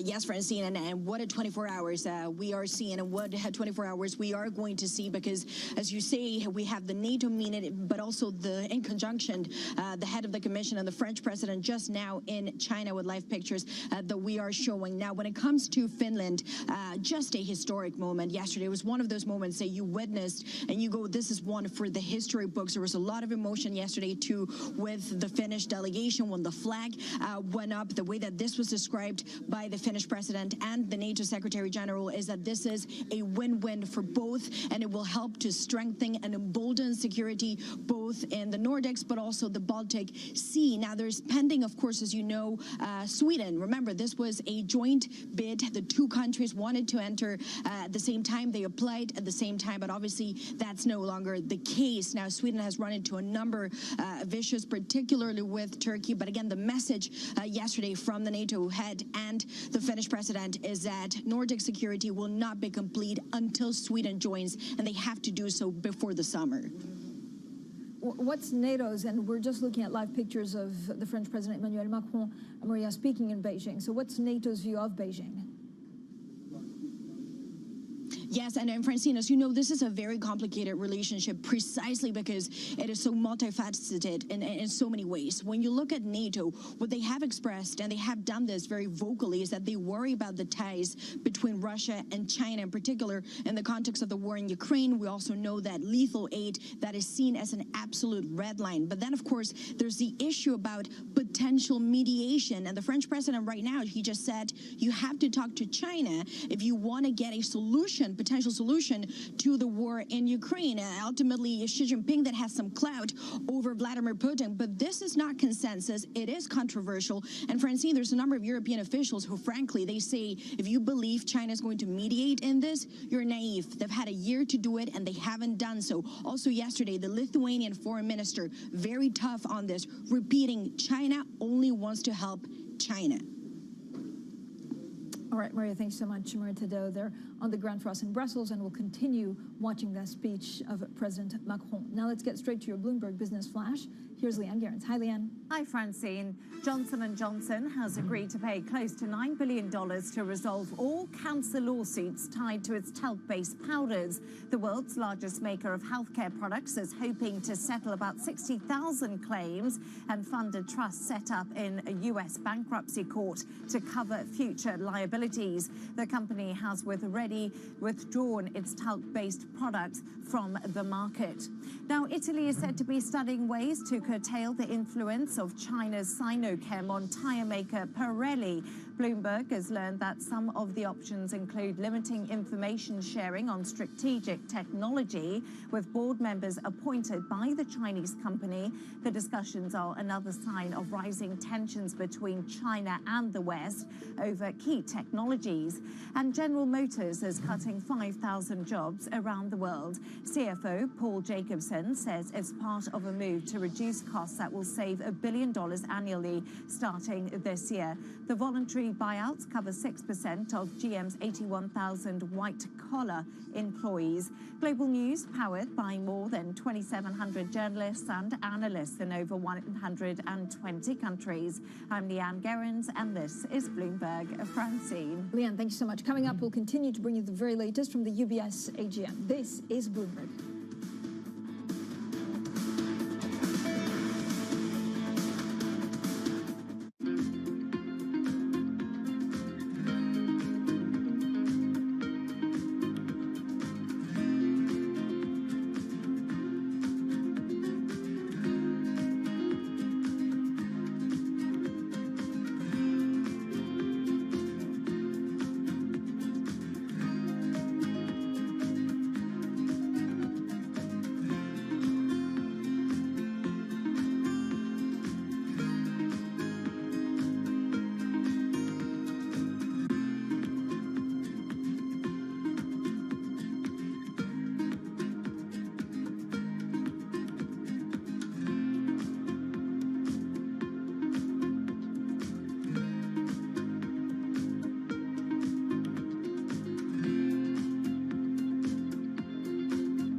Make it very transparent to the shopper before they accept an order, what the order is going to look like, how much we're going to pay them, and how much like the consumer is paying them, and so they can decide whether they take an order or whether they refuse it. And that's the kind of flexibility that our shoppers really value, and the kind of transparency that they want. Are you seeing a labor shortage right now, and what are you doing to combat that? It's different in different places. Our demographic of shoppers is completely different from food delivery and ride sharing. We're 70% women and half of them are moms. And that's because a lot of the job at Instacart is very different than just being in a car with strangers. It's about like going to the store, doing a good job of customer service, of really picking the right products for the consumer. And we are seeing that being very appealing to women.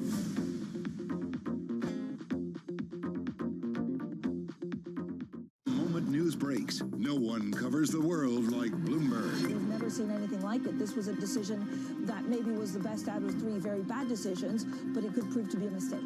She opposed Powell's renomination. She called him a dangerous man in 2021. And now she is really pointing the blame at the Fed. We're expecting that she'd be here in Brussels today. This is a meeting that happens regularly, but obviously today it will be all about the banks. Bloomberg, your global business authority.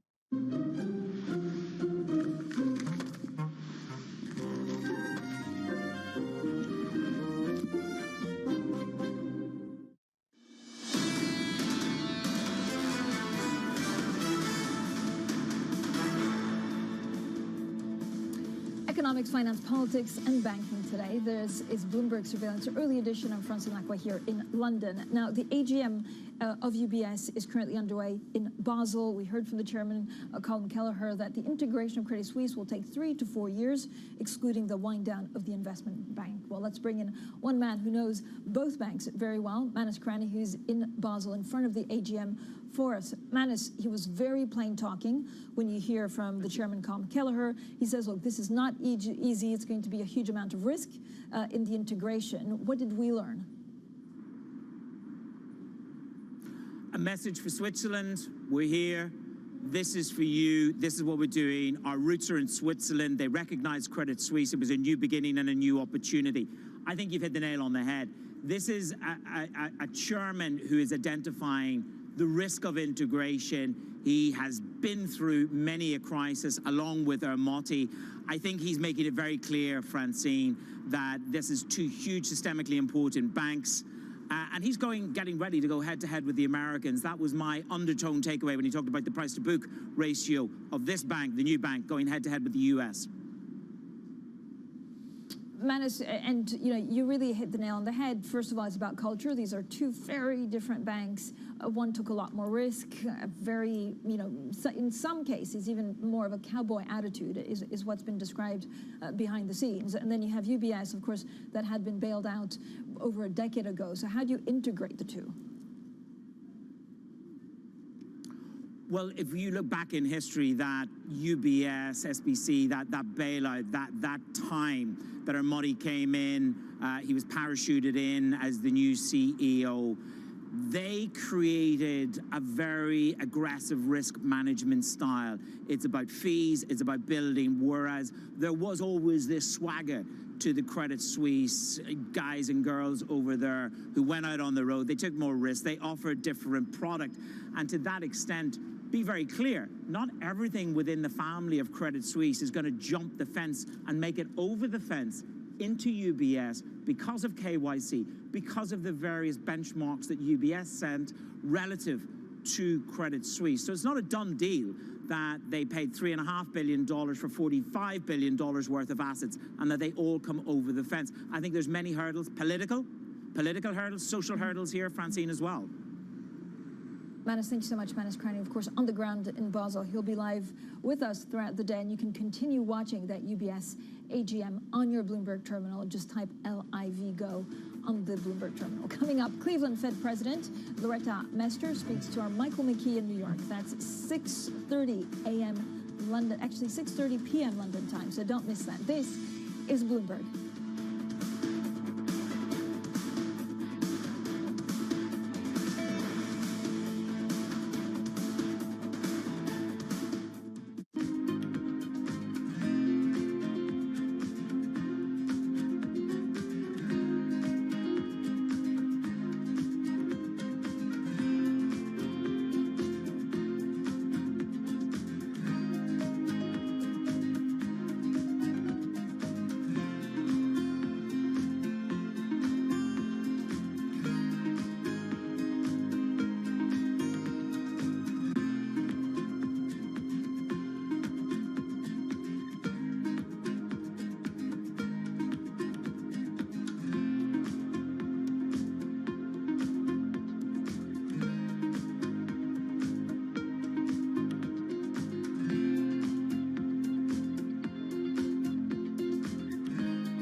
strong and smoothing out bumps in the road is what customers expect from energy providers. And for Duke's renewable assets, that process is overseen from one room in an office building in Charlotte, North Carolina. Brian Savoy showed me around the company's Renewable Control Center.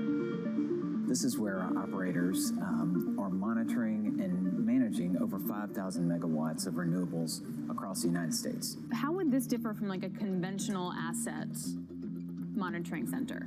Yeah, so assets, historically, they would have the monitoring center on site. So you might have an operator with screens, but at the site, whereas this we could do 90 sites. There's offshore wind, onshore wind, solar, and they're looking for the smallest change in output because every megawatt hour is money. When one of these assets isn't producing full capacity, we're putting another resource on, and we're having to toggle this on a consistent basis. And this, as clouds come, this is by the minute. This is not, or the hour it's off. No, it's by the minute, and then it'll fall, come back, and we have assets that follow this digitally as well, so that we can keep a consistent flow of electrons on the grid.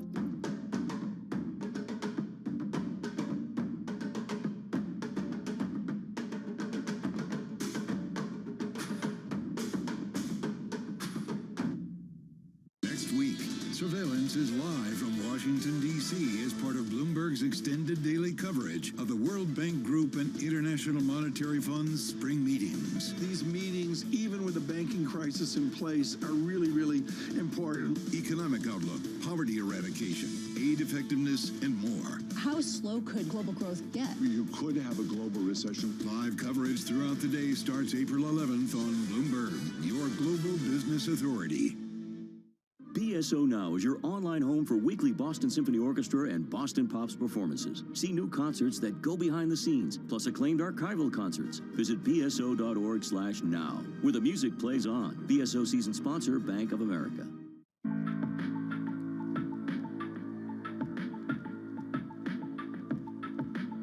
This is Bloomberg.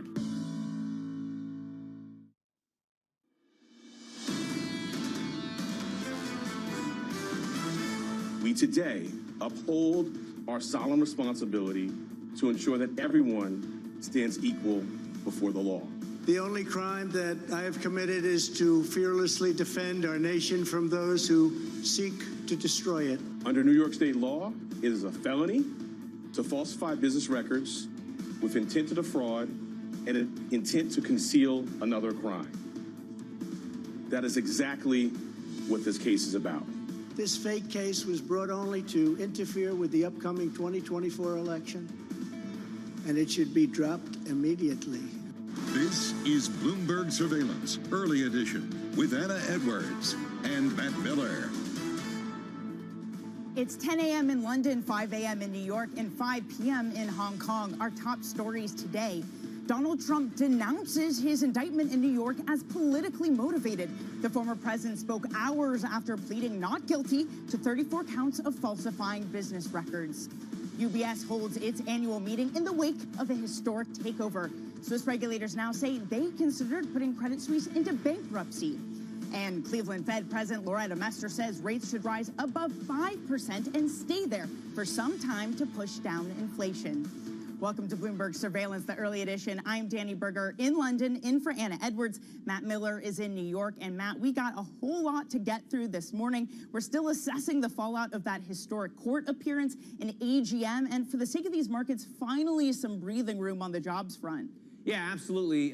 We are looking ahead, though, still to Friday's number with some trepidation, right? The markets closed lower yesterday, at least here in the U.S. in the cash trade, and we see futures down again today after, it should be noted, the S&P 500 climbed to over 4,100. So right now, futures are down a little bit less than 0.25% as rates rise, but again from a very low level. We again have that situation where yesterday at this time, rates were considerably higher. Then they fell throughout the session and are now coming up from that low level. So 335 now.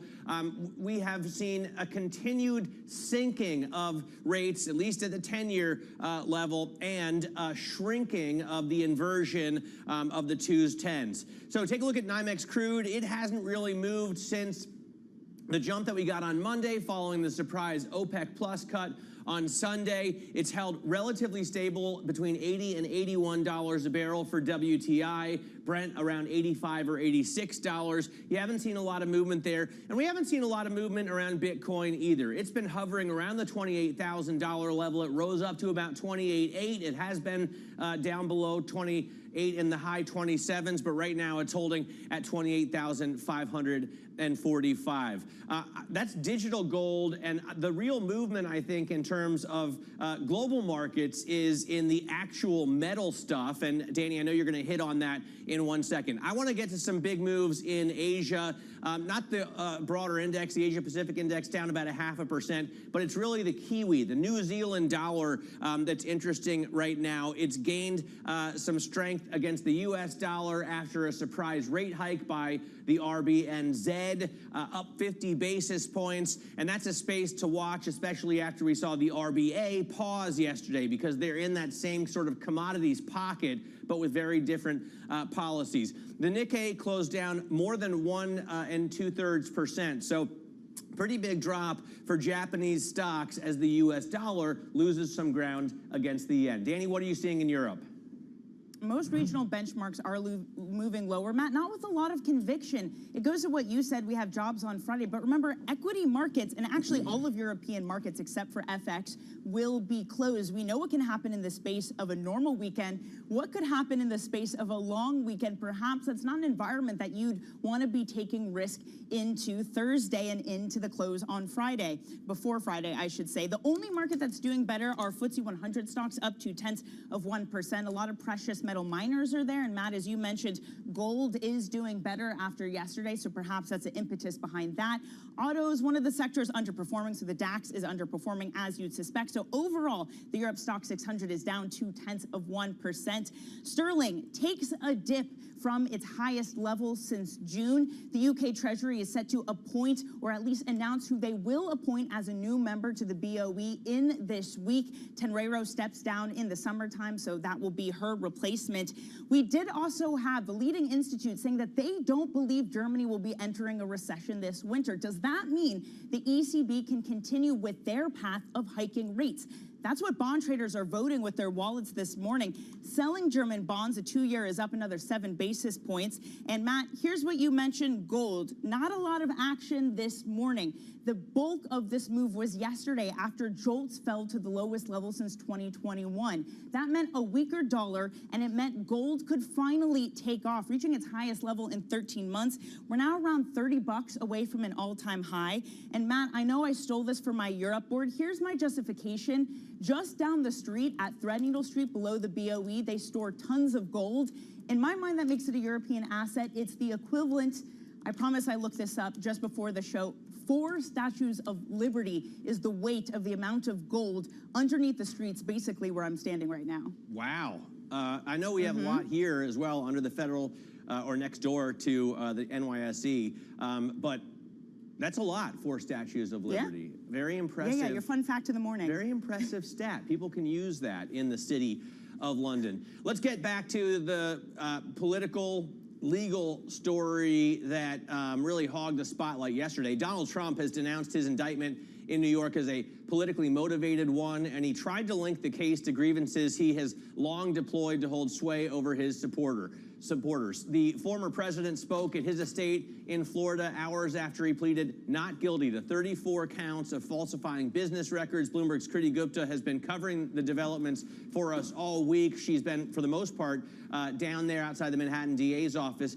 Kriti, what's the read-through now after we got all of the details from the indictment, and what does this mean for the election cycle coming up? Well, the timing is everything here, because now that we have the arraignment, the first hearing date is scheduled for December 4th, and it could be a case that goes a year, even longer, and of course is going to run right into that 2024 presidential election. What's really important to keep in mind here is the way that it's being interpreted. Remember, as he came for the arraignment, the traditional mugshot was not taken traditional social media was not used, and actually even discouraged by prosecutors. They even went as far to ask the judge to say, can President Trump limit his social media use as this trial is going on? The judge saying no, but we have to be very careful about what he does actually put. And remember, he's already removed a live broadcast from the courtroom. Even still photographs are potentially going to get removed down the road as well. So really the concern here is to what extent could this be used to rally the base and even kind of help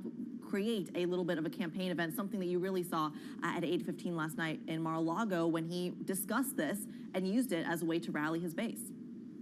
Probably not great news for his Republican challengers for the presidential campaign. How are Republicans at the moment viewing this legal debate, Kriti? You know, you would think it would be a little bit more of a hurdle. I think it's important for our global audience to remember, even if he is convicted with this criminal charge, this does not in any way disqualify him from running for office or even being a contender for the 2024 presidential election. I think it's best said, or the sentiment is best said by Mitt Romney, a former presidential candidate himself, and really seen broadly as a voice of reason of the GOP. He writes, I believe former President Trump's character and conduct make him unfit for office. Even so, I believe the New York prosecutor has stretched to reach felony criminal charges in order to fit a political agenda. And this is something you're hearing across the Republican base, the idea that even regardless of what side you stand on in support or against President Trump, at the end of the day, perhaps prosecutor Alvin Bragg is stretching the charges. And just for our international audience who is not familiar with the legal system, ordinarily falsifying business records is a misdemeanor. The fact that it's being used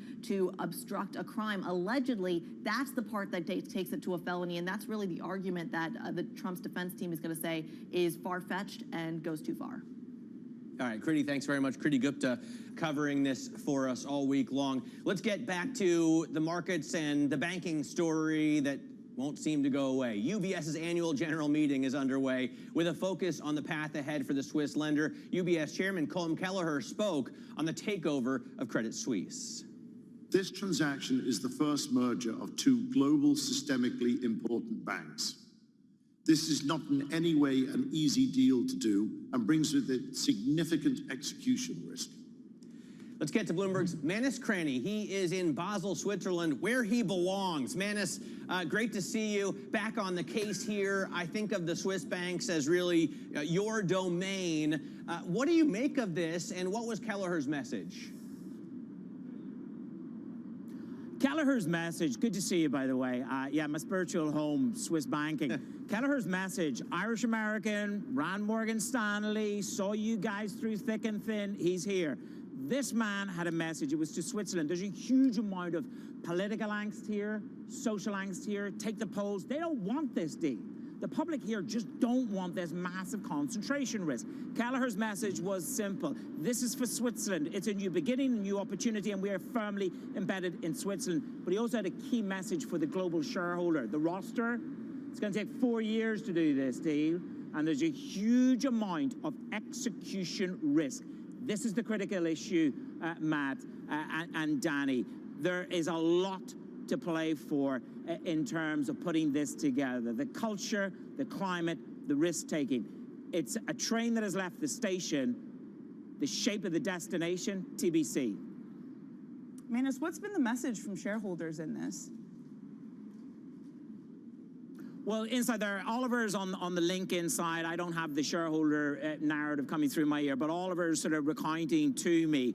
The one group that looks after pension funds here, they're concerned about concentration risk. Geneva, abstract. Take your mind, Lake Geneva, you're there for the summer, you're on the boat. Once these two banks come together, they're going to own 50% of the villas on either side of the lake. Wow. They're going to own 50% of the mortgage market in Geneva. And that's concentration. You know, people use big words, concentration risk, risk-weighted weighted assets. That's what you're risking, is that one bank owns 50% of an entire city. So it's about that, it's about climate, it's about compensation, and it is about the risk of the major competitiveness here dissipating. And that's a very real risk. And that's where the rub of it comes. What have Kelleher and Armati got to give up to get this deal over the line? The vice chair makes the point that there is a discussion around the Swiss Universal Bank of Credit Suisse. Just putting it on the table, pushing it back to you. All right, Manus, great to have you back. Bloomberg's Manus Craney there in Basel. I think it's fair to say he knows more about the Swiss banking system than any reporter out there, and knows the people involved better as well. So Manus covering it from the outside. Oliver Crook there, our reporter, normally in Berlin, displaced to Switzerland to cover this as well. Later this hour, we're going to dig into today's big take on how UBS pulled off one of the biggest bank deals ever in a matter of days. That's a story that you don't want to miss on the terminal. Highly recommend you read that. NI Big Take. Go and stick with us for more coverage of this forced acquisition. Now to get back to the Federal Reserve, Cleveland Fed President Loretta Mester came out yesterday and said interest rates should rise above 5% this year and stay there for some time. She also said the peak rate depends on how fast inflation eases. I plan to remain diligent in setting monetary policy to return the economy to price stability in a timely way, and to be judicious in balancing the risks as to minimize the pain of that journey. Joining us now to unpack Mester's comments is Christine Aquino, Bloomberg Managing Editor for Markets. Christine, what do you make of Mester's statement? All the Fed speak, we've had a ton of it recently, especially in light of the falling inflation numbers that we're seeing. Well, Matt, I think this really just drives home the point that there is quite a division building now between Fed policymakers and the message that they're trying to deliver, which still remains quite hawkish, and what we're seeing in the markets, which are pricing rate cuts for the Fed before the end of this year. And so there is quite a big gulf between what policymakers are telling us and what markets are telling us. And so that really just brings us back to what we're seeing in the data. I think that will be the decider of who wins this round of markets versus central banks. And if I have to say, if I were looking at the data prior to this week, I would have said that those rate cuts being priced by the end of the year look a little bit overdone. But then since then, we've had weaker manufacturing data, weaker signs in the job market. So perhaps there's a little bit of credence to some market participants thinking maybe a rate cut would be warranted by the end of this year. It's not the base case for a lot of people, but certainly that risk is building in the markets as we see. Probably not helping us make sense of any of it is the fact that we have divergence among sort of similar central banks. RBA yesterday decides to pause while the RBNZ, which has similar inflation numbers, surprises a 50 basis point hike. What do you make of that divergence? Yeah, very interesting, Danny, because both Australia and New Zealand are, of course, small open economies, very much exposed to the global undercurrents. And so the fact that they decided to go their separate ways in terms of monetary policy speaks a lot about how really this is filtering through to individual economies, right? I mean, RBNZ's actions remind me of the so-called pea shooter. You know, back in the days when they were intervening in the currency, they tend to do this sort of thing when the markets are kind of moving toward the direction that they desire anyway. And so, you know, what we've seen over the last few weeks perhaps is a pause in that dollar strength story, right? We've seen the dollar pulling back. So it seemed like an opportune time for the RBNZ to strike with its pea shooter again and take the opportunity to lift the currency via that bigger than expected rate hike.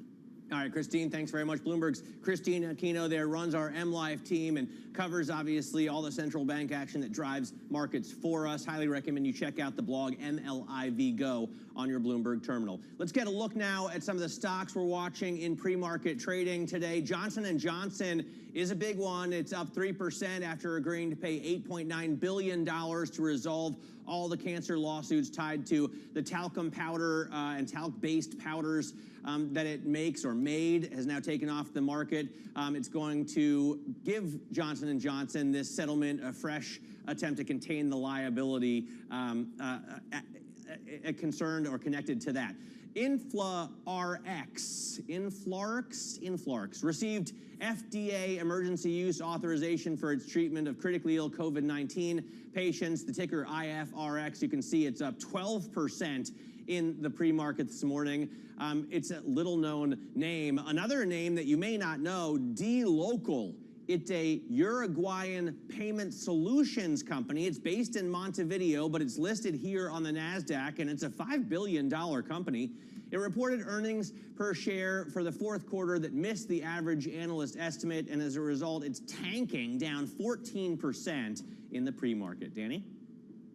Ooh, some nice ones there, Matt. Definitely we'll keep an eye on those as the Open in New York comes within a few hours. But before that, coming up, Matt and I are going to be speaking to Sonia Martin, Chief FX Strategist at DZ Bank, as we assess these divergences between the G10 central banks. And speaking of which, later today, Bloomberg's Michael McKee is going to be sitting down with Cleveland Fed President Loretta Mester. That interview is going to be at 8:30 a.m. in New York, 1:30 p.m. here in London. This is Bloomberg.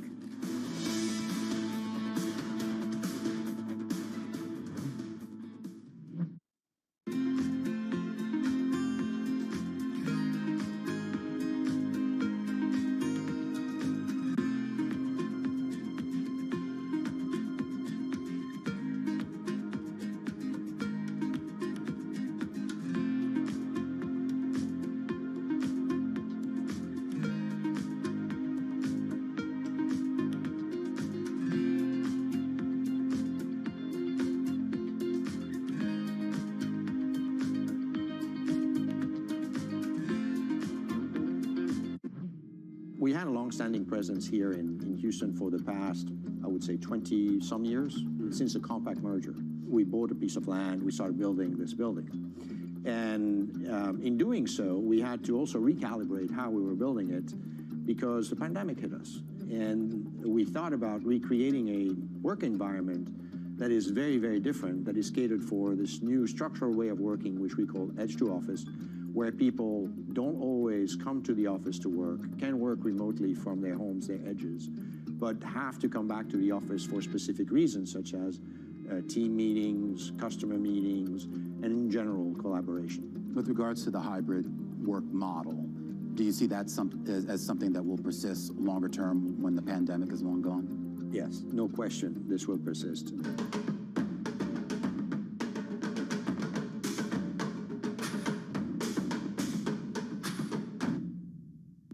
News breaks. No one covers the world like Bloomberg. We've never seen anything like it. This was a decision that maybe was the best out of three very bad decisions, but it could prove to be a mistake. She opposed Powell's renomination. She called him a dangerous man in 2021. And now she is really pointing the blame at the Fed. We're expecting that she'd be here in Brussels today. This is a meeting that happens regularly, but obviously today it will be all about the banks. Bloomberg, your global business authority.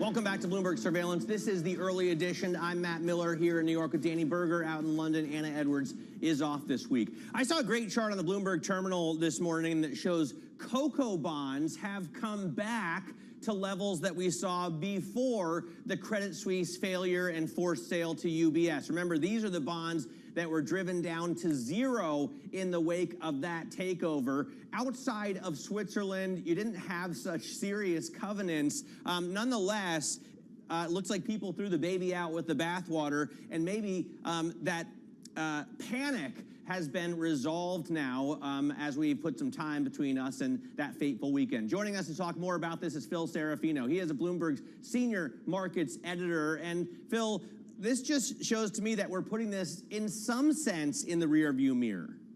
What do you think? Absolutely. I would agree. You know, a couple weeks back when Credit Suisse was sold over the weekend, the market, there was a little bit of panic, especially around bank stocks and bonds issued by banks.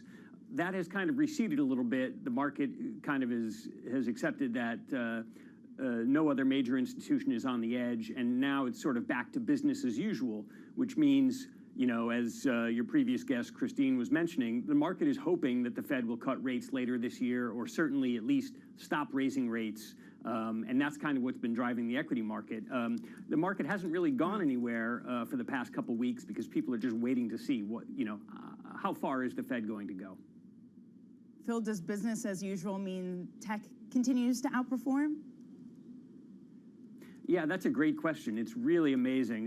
In the U.S. and Europe, tech is leading the way, and that's sort of a bet on the market cooling, the economy cooling down significantly, so there won't be much economic growth. And in an environment like that, you want companies that have secular growth trends. The risk is these are still highly valued stocks. If the Fed doesn't get it right, if we in fact end up having a recession, even the secular growers like big tech are going to suffer. So there's a lot riding on that. There's some sentiment that maybe tech is getting into a little bit of a bubble when you're up 20% year to date on some of these tech indexes. So and I think the market is pretty nervous about that. Yeah, and it just had a giant short bet on it heading into this year, so a lot of nervousness may be wiped out, and maybe it'll come back on. Phil, thank you so much. That's Bloomberg's Phil Serafino. And for more market analysis, and LiveGo is where you want to head on your terminal. This is Bloomberg.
You've got to explain this one to me.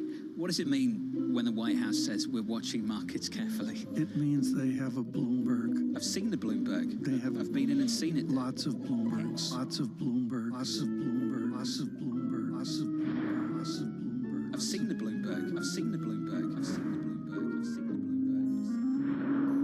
Bloomberg. What does it mean? What does it mean? What does it mean? What does it mean? What does it mean? It means they have a Bloomberg. Seeds, typically between the time you start and they get out in the farmers' fields, is about 8 years. Now we have a pipeline of innovations. We've been funding the CG system for 20 years now. It's funded at about $1 billion a year. If people care at all about adaptation, that thing will be funded at $2 billion a year. I mean, there won't be anything close to the impact of climate-related seeds, climate-related maize, rice, wheat, sorghum, millet.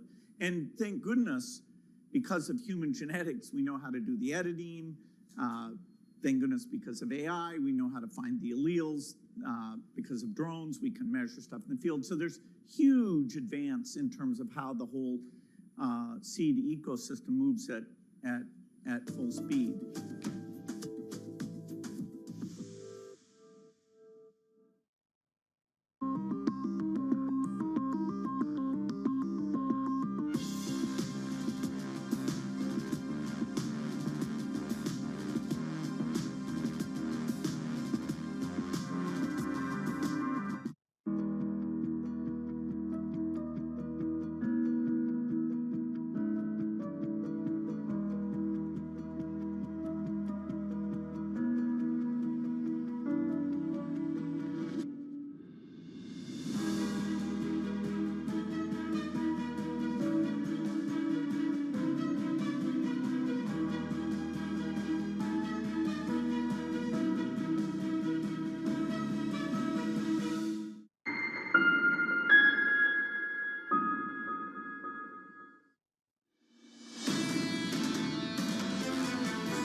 As gold rises over $2,000 and gets back closer to an all-time high, we'll talk to an FX strategist. Sonia Martin joins us, Chief FX Strategist at DZ Bank out of Frankfurt. We'll talk to her about the yen over 130 as we approach UEDA's first BOJ meeting as well.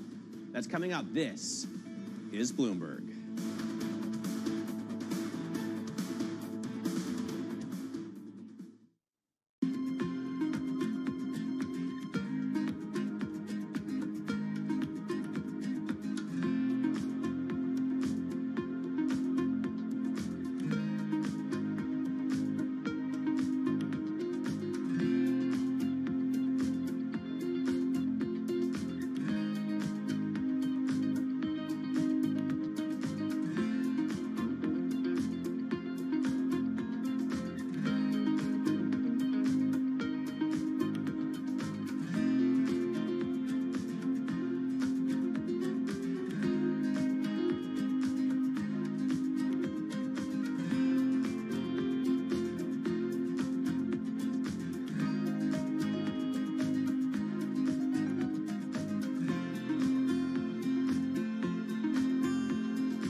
about Starbucks for a moment. You've been on the board for how long?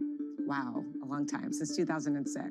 Okay, and when you got on the board, did you have to go to Starbucks every day and I go to Starbucks a lot.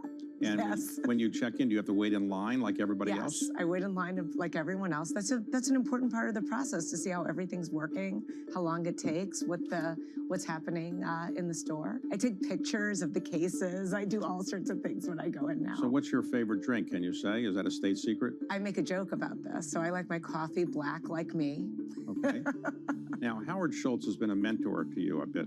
Is that correct? He's the founder of Starbucks. Sure, for sure. Very important. So what did he do that made Starbucks so successful? There are other coffee chains around the world, and it wasn't like he invented coffee chains. What did he actually do that made it the biggest in the world? He really started off from the very beginning saying that he wanted to create a different kind of company, and that he had this point of view about leading through the lens of humanity. It sounds like it could be a cliche, but it's not at all. It is very much in the DNA of the company, how we look at things, how we do things. It's always through this point of view of people. And so at the end of the day, I think he put people first, not only in terms of the partners of the company, but also in terms of the customer. And at the end of the day, that is what has made the company so great.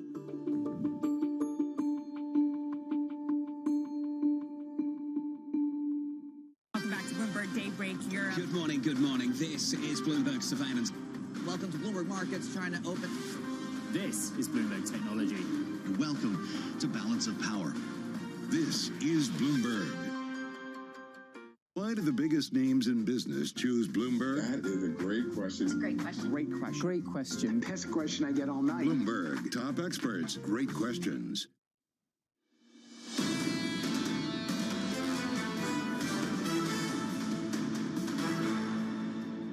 This is Bloomberg Surveillance Early Edition. Here's what you need to know. Donald Trump denounces his indictment in New York is politically motivated. The former president spoke hours after pleading not guilty to 34 counts of falsifying business records. UBS holds its annual meeting in the wake of a historic takeover. Swiss regulators now say they considered putting Credit Suisse into bankruptcy. And Cleveland Fed President Loretta Mester says rates should rise above 5% and stay there for some time to push down inflation. I'm Danny Berger in New York, Matt Miller in London, I should say. Matt Miller is the one in New York. Anna Edwards is off, so probably still in London somewhere. I'm in New York. Well, you're in London. Matt, what year is it? What planet am I on? Just to what be city clear. am I in? Thank you. There's a lot of for that. confusion. There's a lot of confusion, Danny.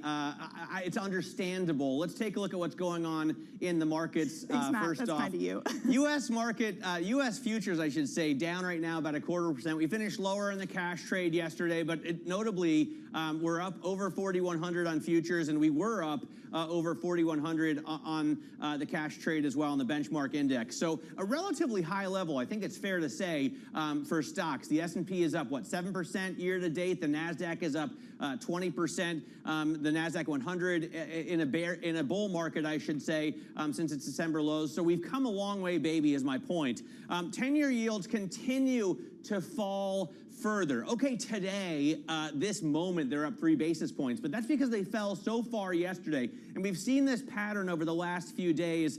We come in here, I quoted at like 363, and then the next day I'm looking at 351, but telling you that it's rising in terms of yield. It's the same story today. Yesterday it was 354, I think, this time. Then it came down throughout the session, and now it's rising up from that lower level. So 337 is what you're looking at there, as investors really continue to buy government debt. NYMEX crude is an interesting, story. Obviously, after the Sunday surprise that we got from OPEC Plus, it jumped $5 a barrel, but it's really held there all week long. We're only at Wednesday, but it is a shortened week. The NYSE closes on Good Friday, so tomorrow's the last trading day. NYMEX crude at 80.53 right now. And then Bitcoin. I was thinking a lot about this as I drove in this morning because there was a time in my life when I really considered it a currency. And in fact, on the Bloomberg terminal, the asset class key that we use is currency, XBT currency.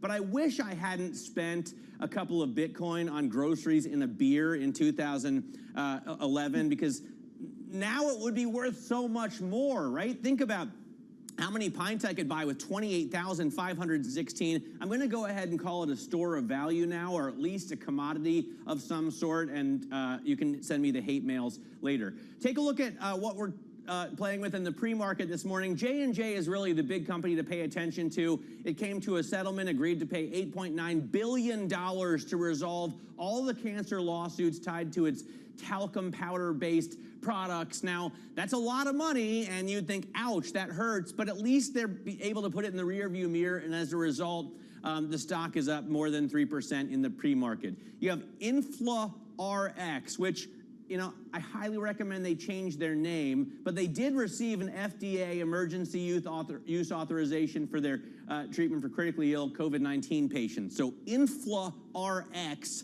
is up 12%, big jump in the pre-market. dLocal is a Uruguayan payment services provider. You probably never heard of them, but they do have a $5 billion market cap. They missed estimates for earnings, and that market cap is going to shrink considerably at the open if this NASDAQ-listed company trades down as far as they are in the pre-market. And finally, Beyond Meat, reiterated as an underperform, essentially a sell at Piper Sandler as interest in plant-based meat declines further. Danny? Matt, this is going to be my attempt at making you feel better. Imagine how many more pints at the local pub I could afford if I had insisted on being paid in dollars instead of sterling. Yet, I should say, the pound is the best performing G10 currency this year, so hey, maybe things are moving in my favor. But this morning, it certainly is not. Sterling is down about 0.3% versus the dollar. It did hit near a June high yesterday. We're coming off of that a little bit. We're also waiting for the UK Treasury to announce who will be the next in line to take over Tenrero's spot at the BOE. European stocks down about 1/3%, but it's a strange day. Liquidity is low, volumes are low. We're about to head into a long weekend. We've seen very volatile weekends. Not a time you really want to be taking any sort of risk or leaving that on your portfolio. It's perhaps a time for portfolio hedging into the weekend.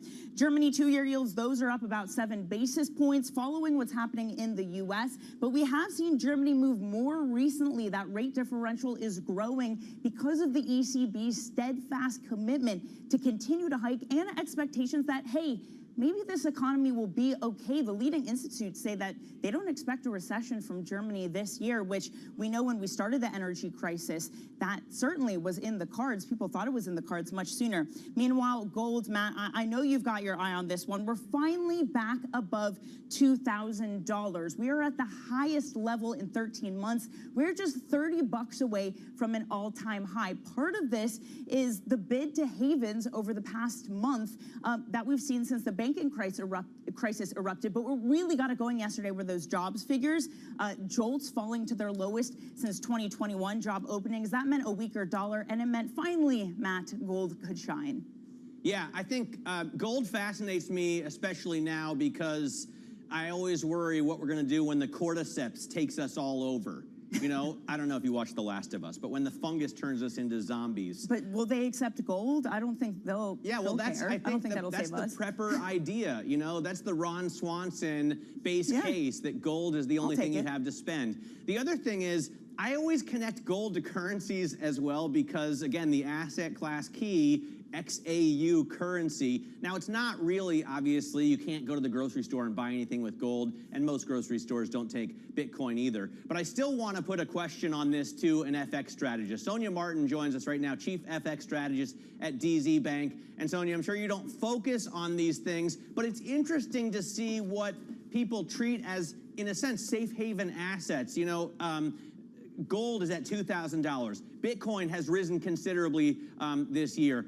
The yen is still over 130. What do you make of, or as I should say, back to 130 from 145? What do you make of this really short dollar trade? You know, the Bloomberg Dollar Index has fallen down to 1225. Yeah, the dollar has come under considerable pressure of late, and I think it's a combination of factors. So on one hand, I think you mentioned it earlier, there's obviously the fact that the market is now pricing in not only the end of the Fed rate hike cycle, but is also looking for the Fed to actually cut rates. And the rate cut expectations that the market is currently pricing, and they're actually quite aggressive, and that weighs on the dollar. And I think the other factor here is the fact that we have seen this massive turbulence in the banking sector and massive volatility in the market, also in the equity market. And, consumption in the US is driven very much by, the performance of the equity market and by credit availability. And I think there's a concern that following the events around SVB, et cetera, that both of these factors could weigh on consumption. And then last but not least, the question, of course, of whether the last bastion of the US economy, the labor market, is finally starting to show some signs of weakening. And all of that accumulates to weaker dollar performance at this moment. I mentioned the yen at 130, 131, right? And at one point, I can't remember the record that we saw, the recent record, but I guess it was up around 140, 145. Yeah. What does this mean in terms of Ueda? He's coming into his first meeting. We expect him to abandon yield curve control, right? I think a lot of people thought the Band-Aid would have been ripped off a lot sooner, but how do you play the US dollar, Japanese yen? Well, I think Ueda's first meeting is going to be at the end of the month. So he starts his job next week. He has some time to prepare. Now, I doubt very much that he will come into his first meeting at the end of April and rip the Band-Aid off, as you say, and announce an end to YCC, because I think the timing of that is not ideal, given recent turbulences. I think the timing just isn't right. Having said that, I do think that when they do abandon YCC, which I think they have to do, and they'll have to do it this year, it will be a sudden decision. There is no way to prepare the market for this, because the moment you come out and say something like, we have discussed it, it's under review, the market is going to start speculating on this change, and that's going to put massive upward pressure on yields and force the BOJ to buy these papers in big size, which they don't want to do. So the best thing to do is to keep stum about it, don't say anything, and then when the time is right, come out and change the policy. And I think the market is currently massively underpricing the risk of a substantial policy shift in Japan, and I think dollar yen has a lot of room to the downside from here onwards. Right, and of course the dollar high versus the yen was 150, as I know Matt would like me to clarify.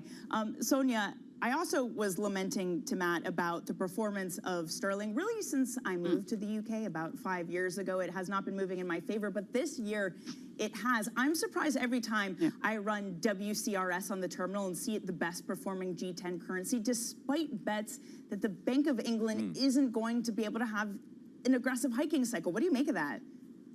Well, it's a bit of a dark horse, isn't it? I mean, the news flow from the UK has been pretty disastrous for most of this year. So when you look at the newspapers and you look at what's happening in terms of government, all the strikes that have happened, I mean, the news flow is terrible, as is, of course, the inflation problem. The cost of living crisis is a massive problem. And whereas inflation has come off in other parts of the world, it's very, very stubborn in the UK. So the news remained bad. But I think what's helped sterling is the fact that fears of a very deep and long-lasting recession seem to have, well, not disappeared, but the concern is definitely lessened. So forecasts have been revised higher, and I think that sort of helped propel sterling a bit higher.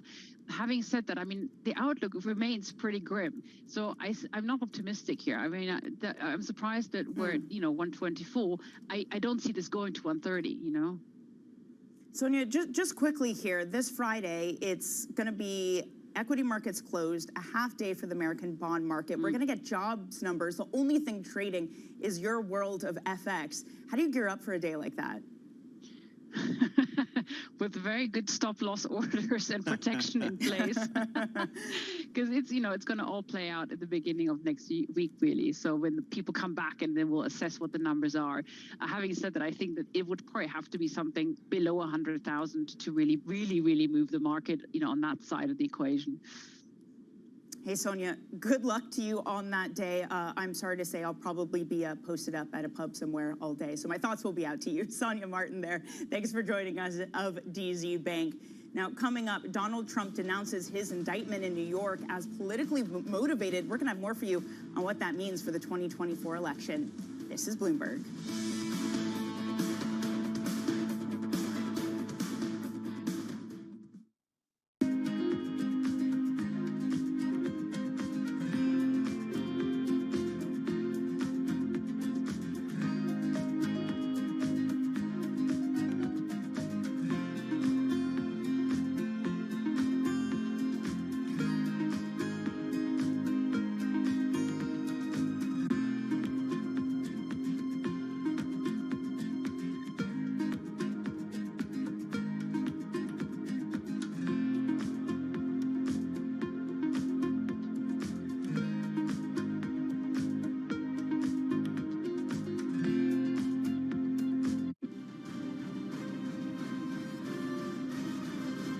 so intimately linked to the future of the UK. What are you seeing when you go to branches and in the country? Yeah, we're seeing a lot of anxiety at the moment. I think the recovery from the pandemic has been and is continuing to be very strong. So I think we're seeing the economy recover. But with rising interest rates, with inflation, those are things that peoples and families and businesses haven't had to deal with for 10 years. So a lot of business owners today haven't had to operate in that environment. So it's causing quite a lot of anxiety, which means for us, because we're up and down the country in branches and offices, we can spend a lot of time talking to businesses and helping them plan and deal with it. But it is, it's very different, and it's not something people have had to operate in for a long time.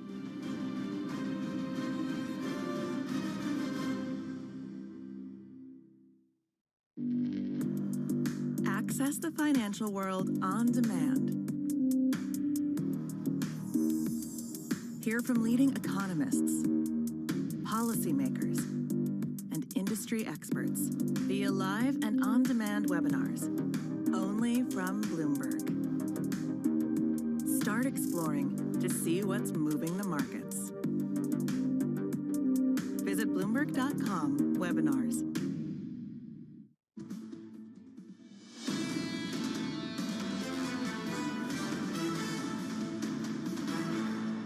And I never thought anything like this could happen in America. Never thought it could happen.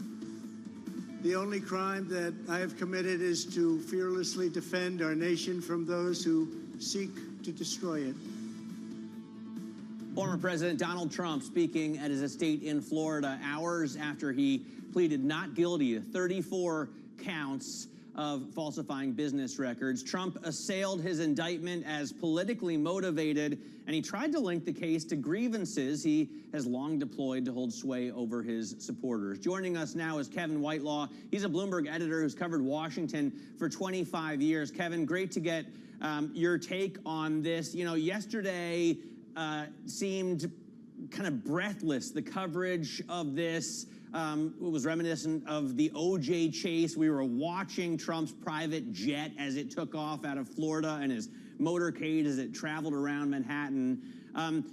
When it comes down to it, obviously, it really mattered. The only thing that really mattered was the indictments after they were unsealed. What do you make of the legal case the DA Alvin Bragg has brought?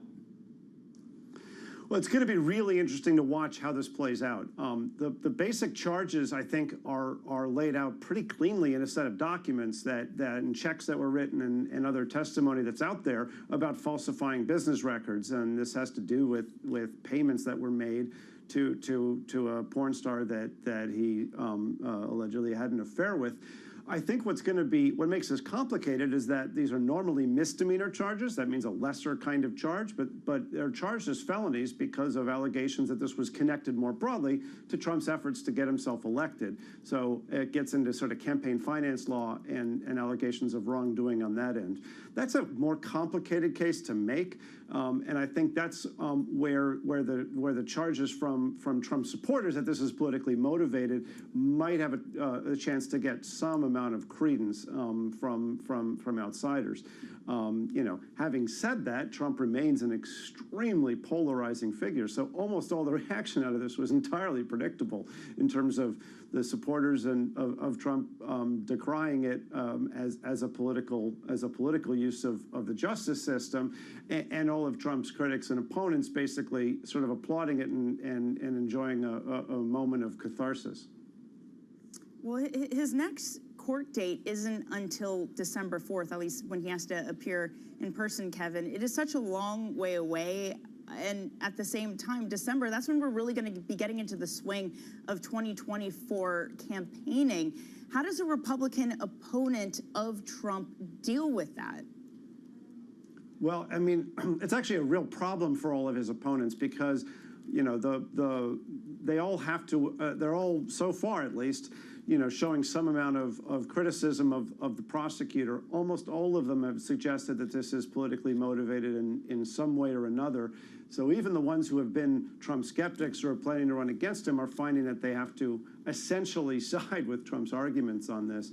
So it does give it does give the former president a bit of a leg up in a race he was already seeming to lead in when it comes to the early polling on this. So definitely puts them in a tougher spot than they were, and could, at least in the short term, help him.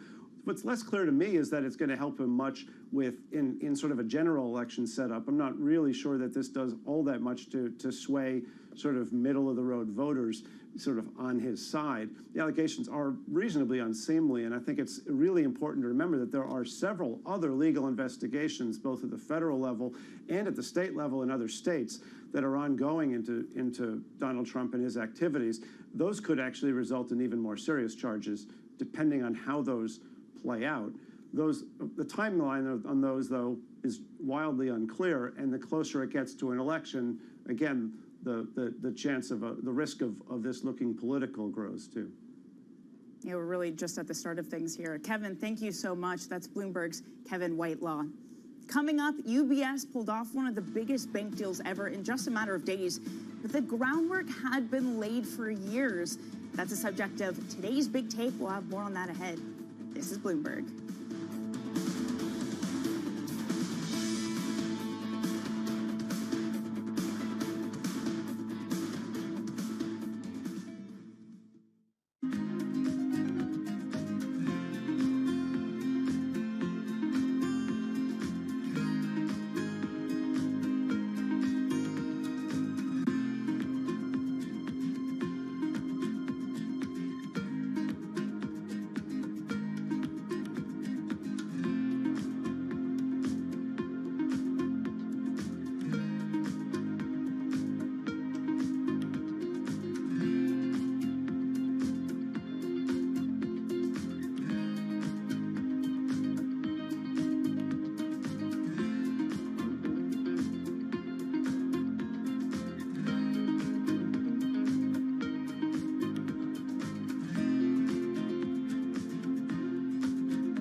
Did art conservation help you in any way to be a better investor? And should a lot of good investors learn how to be an art conservator as well, or not? I think in conservation and art history and liberal arts, I think differently than a lot of people that have just done finance. And also, I think I mentioned one of the things is to do conservation, you have to really do a lot of work, pre-work, before you actually do a treatment.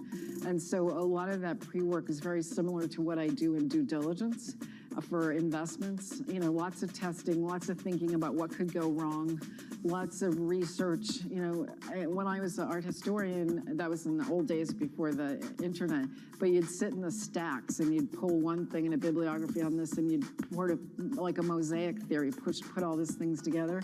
I feel like I do that in my due diligence.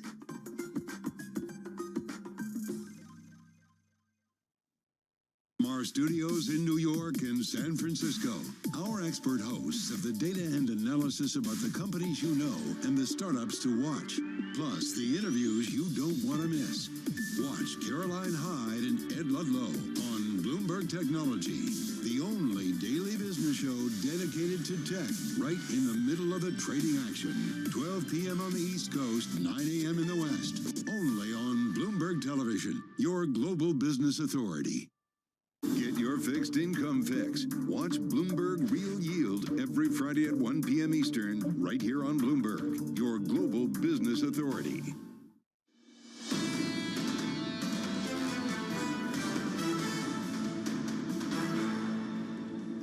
Credit Suisse will no longer be an independent company. We recognize and honor Credit Suisse's achievements over its 167-year history. This means a new beginning and huge opportunities ahead for the combined bank and for the Swiss financial center as a whole. That was UBS Chairman Kelleher speaking earlier at the bank's annual general meeting in Basel, Switzerland. And that takes us to today's big take. It's one in which it's described the UBS deal to pull off one of the biggest bank acquisitions ever in a matter of days. but that groundwork had been laid for years. Bloomberg Finance editor Michael Moore joins us now. This is really fascinating because it did seem like it was put together in a hurry, and at least from perhaps the regulator's side, it was put together in a hurry. So what's the difference here? Why had UBS been spending a year looking at this? Well, it really dates back many years. You know, UBS had done some contingency planning in the past of like, what would this look like?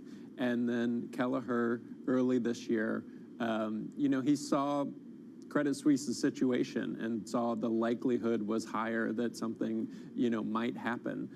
So they brought in a team from Morgan Stanley, where Kelleher used to work, and they started kind of digging into what would a deal look like.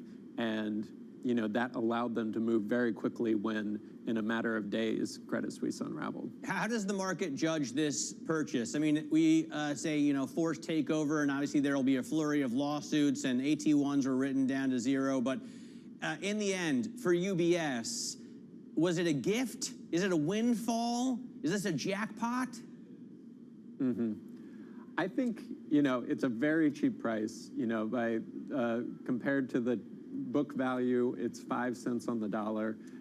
It is reminiscent somewhat of JP Morgan's purchase of Bear Stearns, where, you know, you had a bit of a backstop from the government, you had a cheap price. JP Morgan ended up increasing that bid ultimately, but, you know, allows them to pick up a very attractive business, but with some problems attached. So I think, you know, we'll have to see over the next couple of years how this looks in terms of the cost to unwind the pieces they don't want. That will be the big variable here.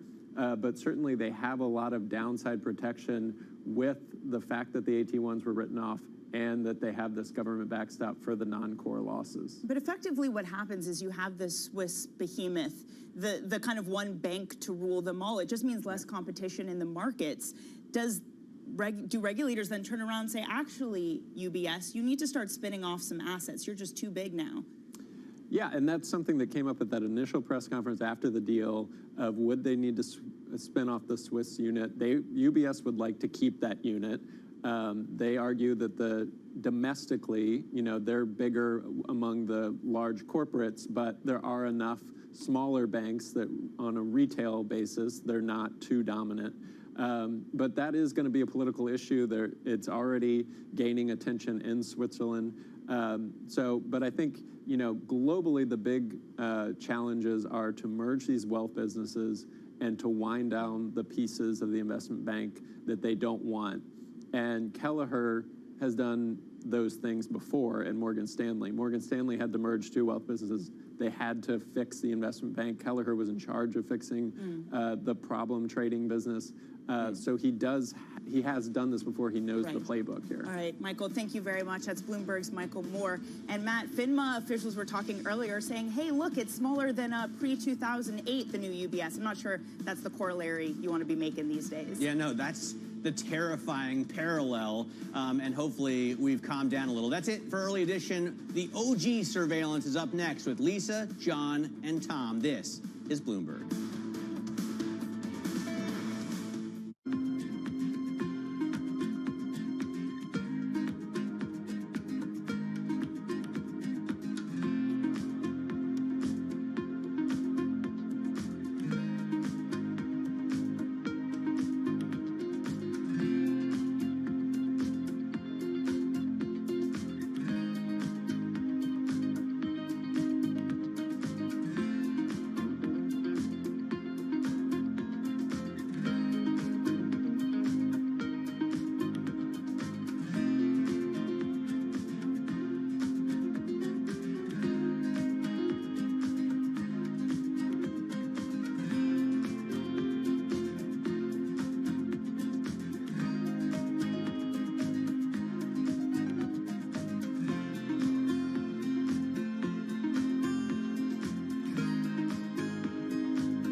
in our employees over the past year, and we're going to continue to invest more. We're testing 4-day work weeks to help, especially our working parents kind of juggle that balance between childcare and your work.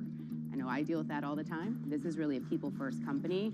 And even in an inflationary environment, you're going to see us continue to lead with our people. Do you worry at all about a price wage spiral, not just here, but in the industry, in the economy? Yes, and I think that, this is something that, many business leaders are focused on, and, time will tell kind of how all of this lands. I think the wage price spiral continues for quite some time, and I think we probably have been a lot less aggressive than we can be, and than many other companies have been. In terms of raising prices? Yes, we've taken our time. If you look at the 20-year history of pricing in this company, we've taken about 2% a year on average. We've never taken what we could. We've always taken what we should. We have to pay people more. We have been, and we'll continue to do so. We'll take a little bit of a margin compression on that as we've had to, and I think that's the right thing so that for the long term, Shake Shack continues to be what we're building, which is the next generation's burger joint.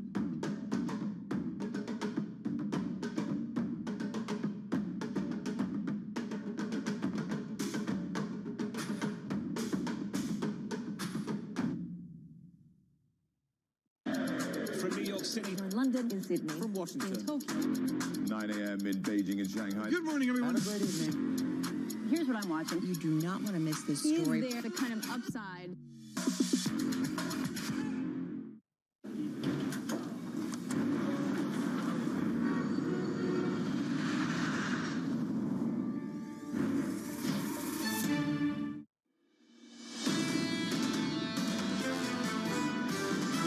I think the theme that continues from last year into this year is one of uncertainty. What's emerged is the link between rate hikes and a slower economy. You throw on that now this banking crisis or the banking turmoil that we've had, and now you're talking about another layer of risk to economic growth. I don't really think the consumer is about to fall off the cliff here. We expect a slowdown, pretty substantial slowdown, but we are not expecting an outright contraction. This is Bloomberg Surveillance with Tom Keene, Jonathan Farrow, and Lisa Abramowitz.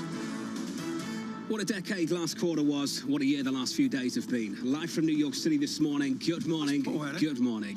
For our audience worldwide, this is Bloomberg Surveillance on TV and radio. Equity futures right now down about 0.25% on the S&P 500. TK, the data so far this week going into payrolls on Friday. Yeah, we featured it yesterday, John, the idea of Atlanta GDP now from an over 3% number. Everybody was sort of comfortable, and the comfort has disappeared in 48 hours. We can look at anything you want. Can you believe a 10-year real yield breaking down through support?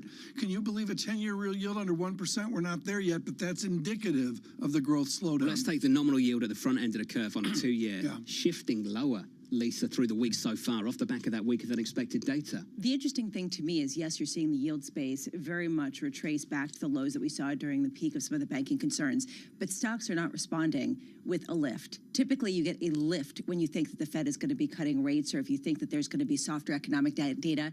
Not this time. Now we're getting stronger stock performance. With McKee, with Mester today, with Bullard, with Susan Collins of Boston, who's talking about cutting rates? I don't hear one single Fed official framing that idea. And a lot of people in the market disagree with them. Yeah. So Loretta Mester, the Cleveland Fed president, who we'll catch up with a little bit later, is looking for 5%, Lisa, and then stay there through year end.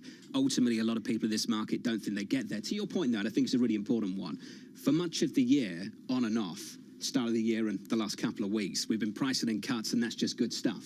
I think now you start to appreciate the why we might be pricing in rate cuts, and that's why we've got an equity market that's a bit softer off the back of a treasury market that's rallied. I love the way you describe it. It's the good stuff that really can fuel this market on more sort of easy money morphine. This is the question, right?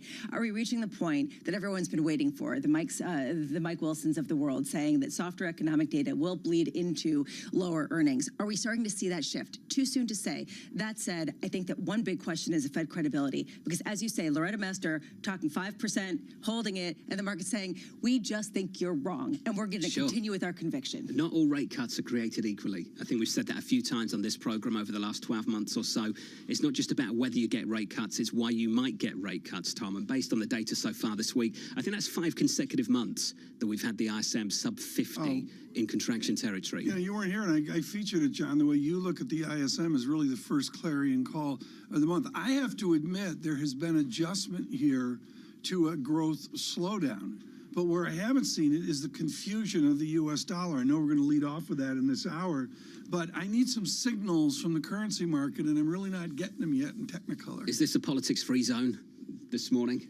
Are we doing that? I think, John, no way. I wish it were. I wish it was. I wish it were. But I think that the problem is this is dominating a lot of the news, and it raises some policy questions. I mean, it does. Not necessarily this. Well, I do think that there's a question about the election next year, the Republican leadership. Yes. I think that there's a question about what can get done as the sort of fissure continues to widen in D.C. These are some of the policy questions. What does this mean for the debt ceiling? John wasn't here. And frankly, John, a British voice here would have been really, really welcome. And I think Leslie Vinger Murray was great yesterday, and Richard Haas. We need to cover it, but we need to cover it within, as Ambassador Haas said, the confidence of the nation, away from what I witnessed yesterday in the cable TV derby. We don't want to do that. If you want to cover it, let's get a media analyst on. Wow, cable news absolutely lapping it up. I mean, absolutely ridiculous. What would British media seriously, do? Absolutely ridiculous. Yes, yeah. The hype train, straight back to the pre-2022 play. No, this started, John, no. Come on, they're loving it. Gift to ratings. This started with, I'm going to get in trouble here, but I think it's true. This started with a white Bronco. This started with a helicopter, a white Bronco in Los Angeles years ago, which, I remember, as many of us do. You're giving the former president ideas, Tom. Maybe they take the white Bronco next time from Trump Tower down. We're going to stick down to FIDA. Folks, our team has done a great job on this. We're going to stick with people like Leslie Vinger Murray and Richard Haas to drive us forward. Greg Vallier doing a great job. Looking forward to that. We'll catch up with Anne-Marie a little bit later in the next couple of hours as well. Equity futures right now on the S&P 500 down 0.2% on the S&P. In the bond market, yields look like this on a 2-year higher after dropping away in the last couple of sessions. Your 2-year at the moment is 388. Your 10-year 335. Let's call it 336. Up about 2 basis points on a session. And euro dollar Lisa just below 110. 109.52. All right, so we get round 2 with Cleveland Fed President Loretta Mester with our very own Michael McKee at 8:30 a.m. And you did mention this, John, that yesterday at an event at NYU, she talked about keeping the Fed funds rate above 5% for a prolonged period of time to fight inflation. Let's see her reiterate some of those comments and see whether the 2-year yield takes any notice from that, because so far they are not. And I find this really interesting, the Fed credibility gap that continues in markets. Today we also get a slew of economic data in particular. And before we get that, French President Emmanuel Macron is traveling to China along with EU Commissioner President Ursula von der Leyen. Very curious to see this paired in direct conflict with Kevin McCarthy, House Speaker, speaking with Taiwan President Tsai. This question of, is there a fissure between the U.S. and Europe when it comes to negotiations with China? And does this fissure kind of come on the heels of perhaps a divergence in economic dependency? And that really speaks to the economic data that we're getting today, including the 80 employment data at 8:15 that everyone's going to shrug off and say doesn't matter. ISM services data for March at 10 a.m. That does matter, especially after the big disappointment that we saw in manufacturing. But John, do we get a repeat of what we saw yesterday with that JOLTS data coming in surprisingly at the lowest rate, below 10 million job openings for the first time going back to 2021? The response in markets of stocks going down was so interesting to me, especially because it implies that perhaps we're winning the fight in terms of tightening, in terms of loosening a very tight labor market. Hey, Lisa, thanks for that. Just a sprinkle of data through today going into payrolls on Friday. Joining us now is George Saravelos, the Global Head of FX Research at Deutsche Bank. Hey, George, great to catch up and good to see you, as always. European exceptionalism, George, is not something we often talk about in a good way. You are. Why? Good morning, John.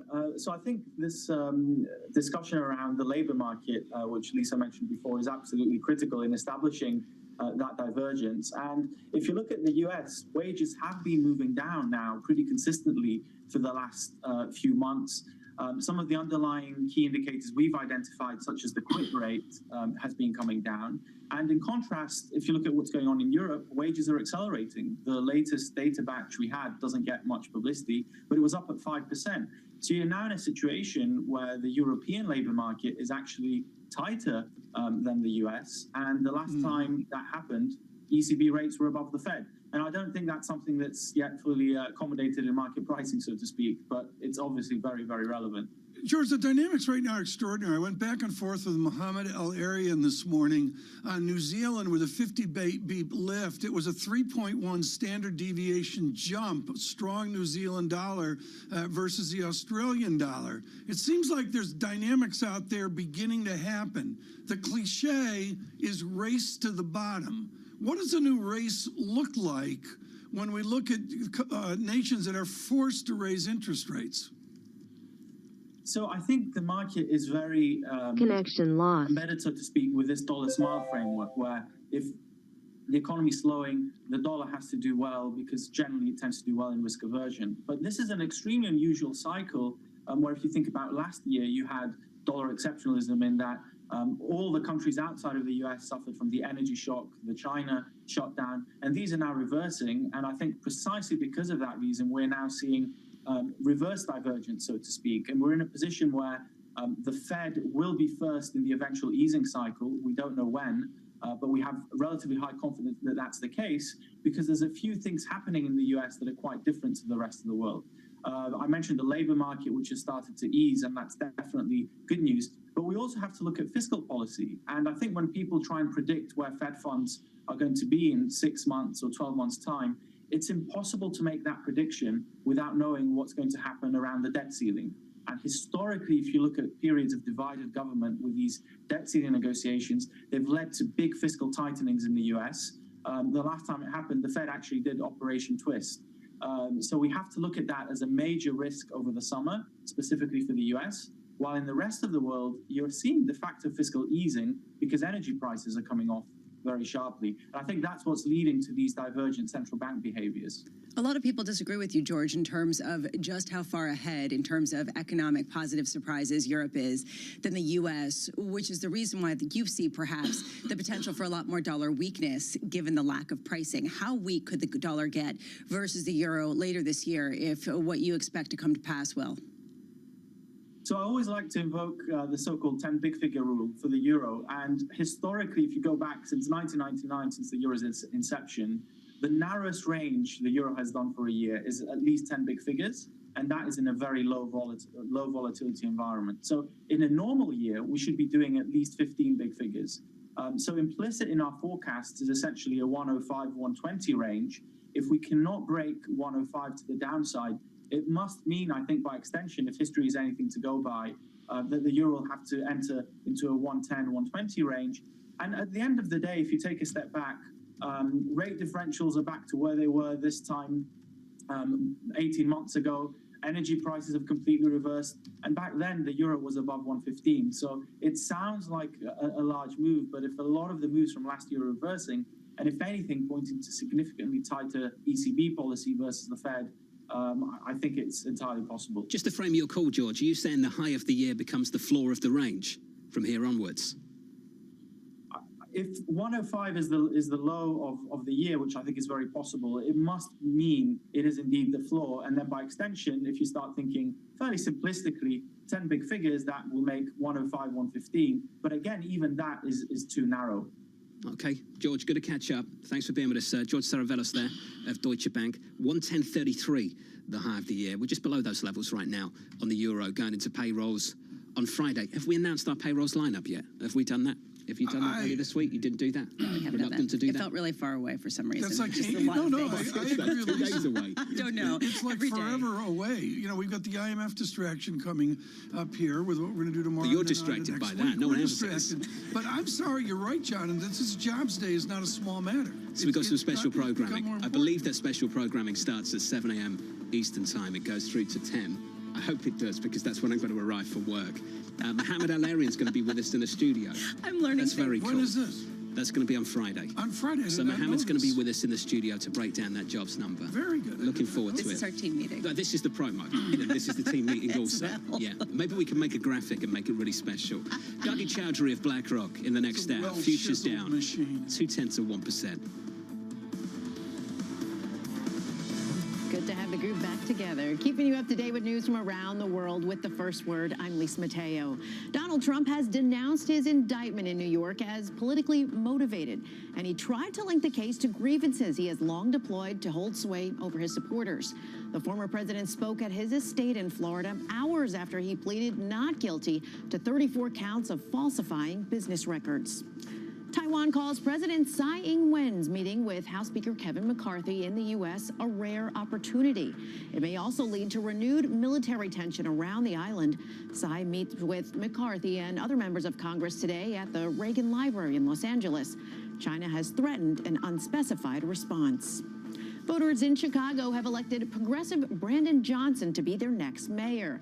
In a runoff, the Cook County Commissioner defeated Paul Vallis, a former head of Chicago Public Schools, who made crime the focus of his campaign. Both are Democrats. Johnson wants to raise taxes on major corporations to boost Chicago's revenue. In the UK, business confidence crept up in the first quarter of the year, but only a third of the firms saw an increase in sales. The survey from the British Chambers of Commerce shows how inflation is weighing on consumer spending decisions and adding to costs for companies. And Johnson & Johnson has agreed to pay $8.9 billion to resolve all cancer lawsuits tied to its talc-based powders. The world's largest maker of healthcare products will also make a new attempt to contain the liability within a bankruptcy filing by one of its units. J&J hopes to settle complaints from about 60,000 plaintiffs. Global news powered by more than 2,700 journalists. I'm Lisa Mateo, and this is Bloomberg.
Was going to keep rate World Cup. This is a 3. As the economic picture does. The BOK is getting ready to make Business Week Radio, live weekday afternoons at 3 p.m. Eastern. We got a little bit of talking. Are you guys ready? Harnessing the power of Bloomberg Business Week, Carol Masser and Tim Stanovic bring you the latest news from the worlds of business, technology, politics, and more. How does the Fed play into this and what the Fed does potentially? This is so exhausting and this is so all-encompassing. Listen on Bloomberg Radio and streaming on YouTube and Bloomberg Originals. Markets countdown in Europe. From the financial centers of the world, Bloomberg Markets European Close with Guy Johnson in London and Alex Steele in New York. Real-time numbers, real-time analysis. Weekdays. Bloomberg has the Fed coverage you're looking for. Today, an exclusive interview with Cleveland Fed President Loretta Mester. I do believe we have more work to do. For all your Fed coverage, keep it tuned to Bloomberg, your global business authority.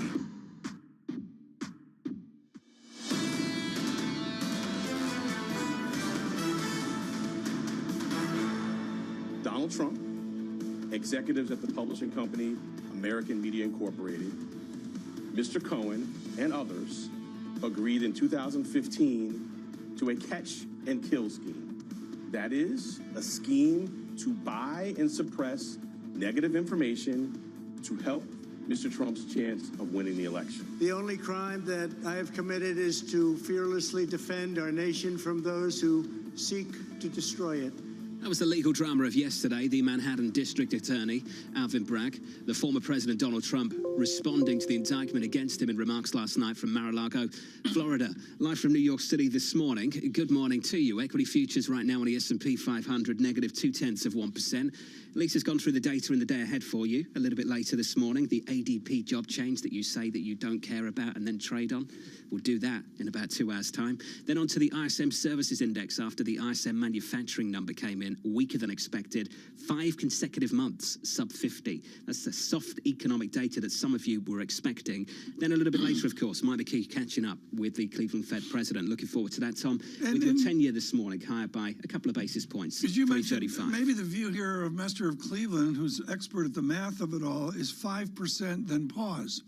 And I've been really trumpeting what are the ramifications of, say, pause out to July. They've got no idea. They have no idea. They've got no idea what the consequences of the last month will be. Right.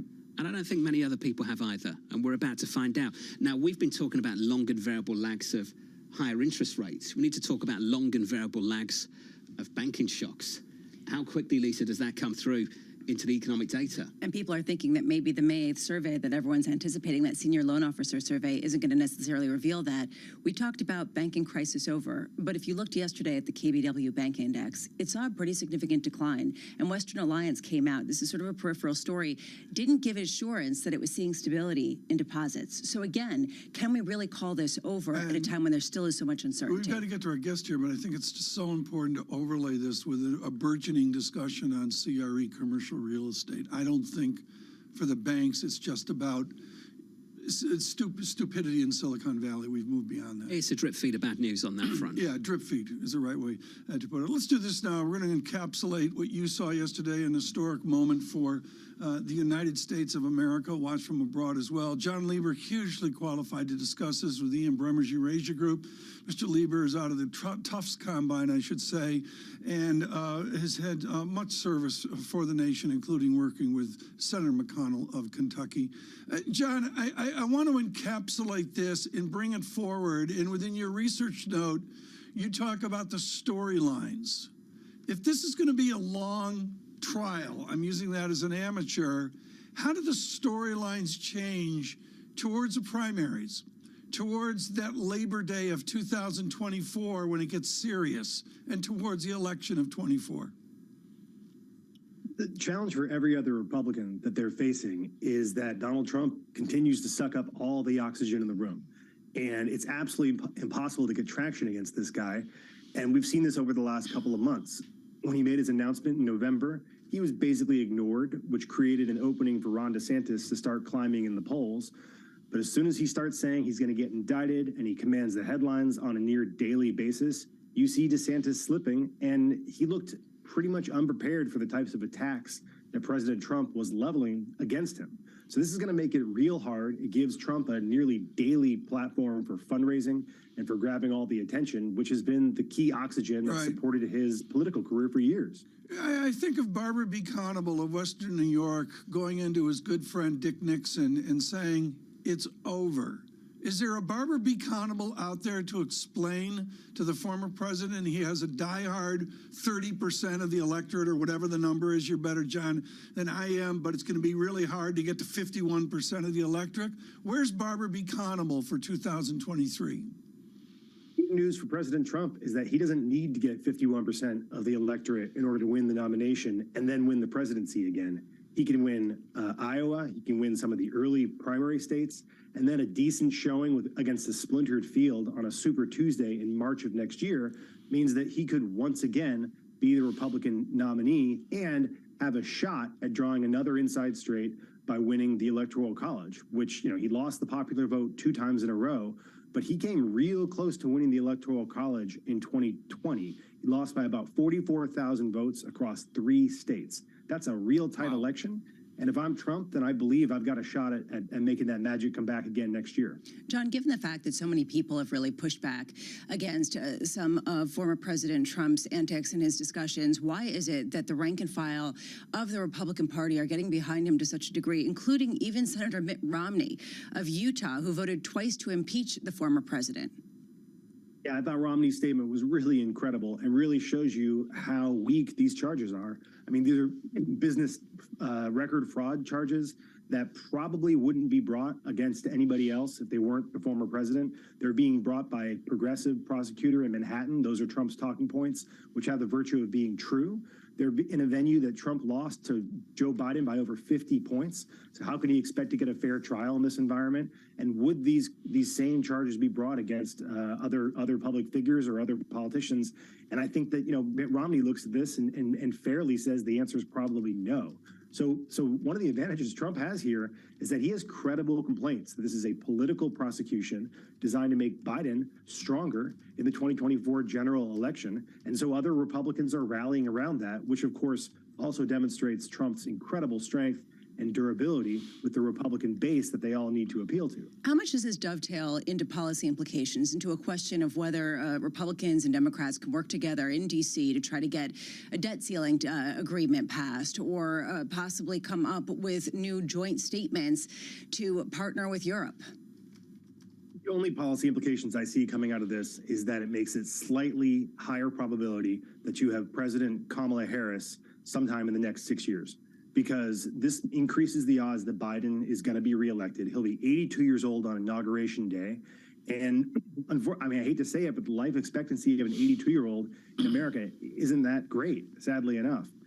So I think that's the biggest policy implication coming out of this. Near term, this is going to be more circus and more noise. It'll make it harder for things like the debt ceiling to get done. It'll make it harder for Republicans to cooperate. And they're going to be looking for new opportunities, both to investigate Alvin Bragg, but also to investigate Joe Biden and his family in a form of retaliation. That's how they plan on using their gavels this year through all these investigations.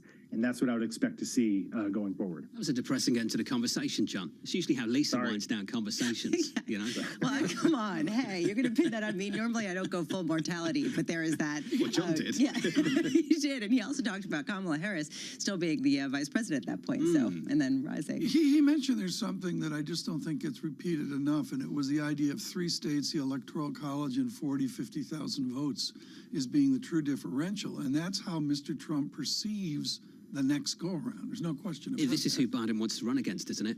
Based on a polls. Yeah. Not DeSantis. Yes. Kind of weird, isn't it? It's this strange dynamic whereby the president leads in the polls for the Republican primaries, but when it comes to the head-to-head, DeSantis does better than him against Biden, based on a recent poll that I saw, Lisa. Well, this explains sort of how polarized the nation is and how polarized each of the parties is, which is one real criticism of the primary system right now, because it caters to that divergence perhaps more than the big center that the rest of the country has. And this is really the conundrum, which is why is it that all these Republicans, middle-of-the-line Republicans, are getting behind the former President Trump?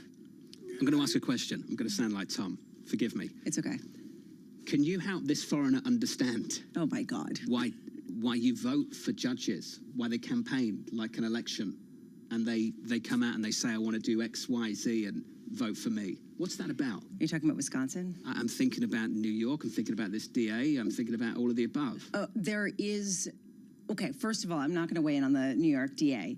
On a bigger scale... You can talk broadly. Why do these individuals basically campaign like they're politicians? It's a good question. And then get to oversee legal issues which are meant to be free from politics? It's a good question. Some people could argue, taking a step back, there are different ideologies within the judiciary system that tend to go behind different strains of thought, but it's a good question. Thanks for that. Civics with John and Lisa. Didn't thank John Lieber then. John, thank you, sir. From New York, this is Bloomberg.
We had a long-standing presence here in Houston for the past, I would say, 20-some years, since the Compact merger. We bought a piece of land, we started building this building. And in doing so, we had to also recalibrate how we were building it because the pandemic hit us. And we thought about recreating a work environment that is very, very different, that is catered for this new structural way of working, which we call edge to office, where people don't always come to the office to work, can work remotely from their homes, their edges, but have to come back to the office for specific reasons, such as team meetings, customer meetings, and in general, collaboration. With regards to the hybrid work model, do you see that as something that will persist longer term when the pandemic is long gone? Yes, no question, this will persist.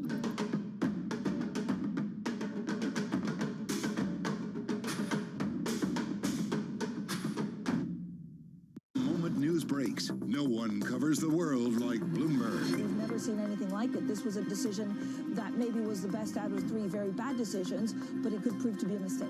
She opposed Powell's renomination. She called him a dangerous man in 2021, and now she is really pointing the blame at the Fed. We're expecting that she'd be here in Brussels today. This is a meeting that happens regularly, but obviously today it will be all about the banks. Bloomberg, your global business authority.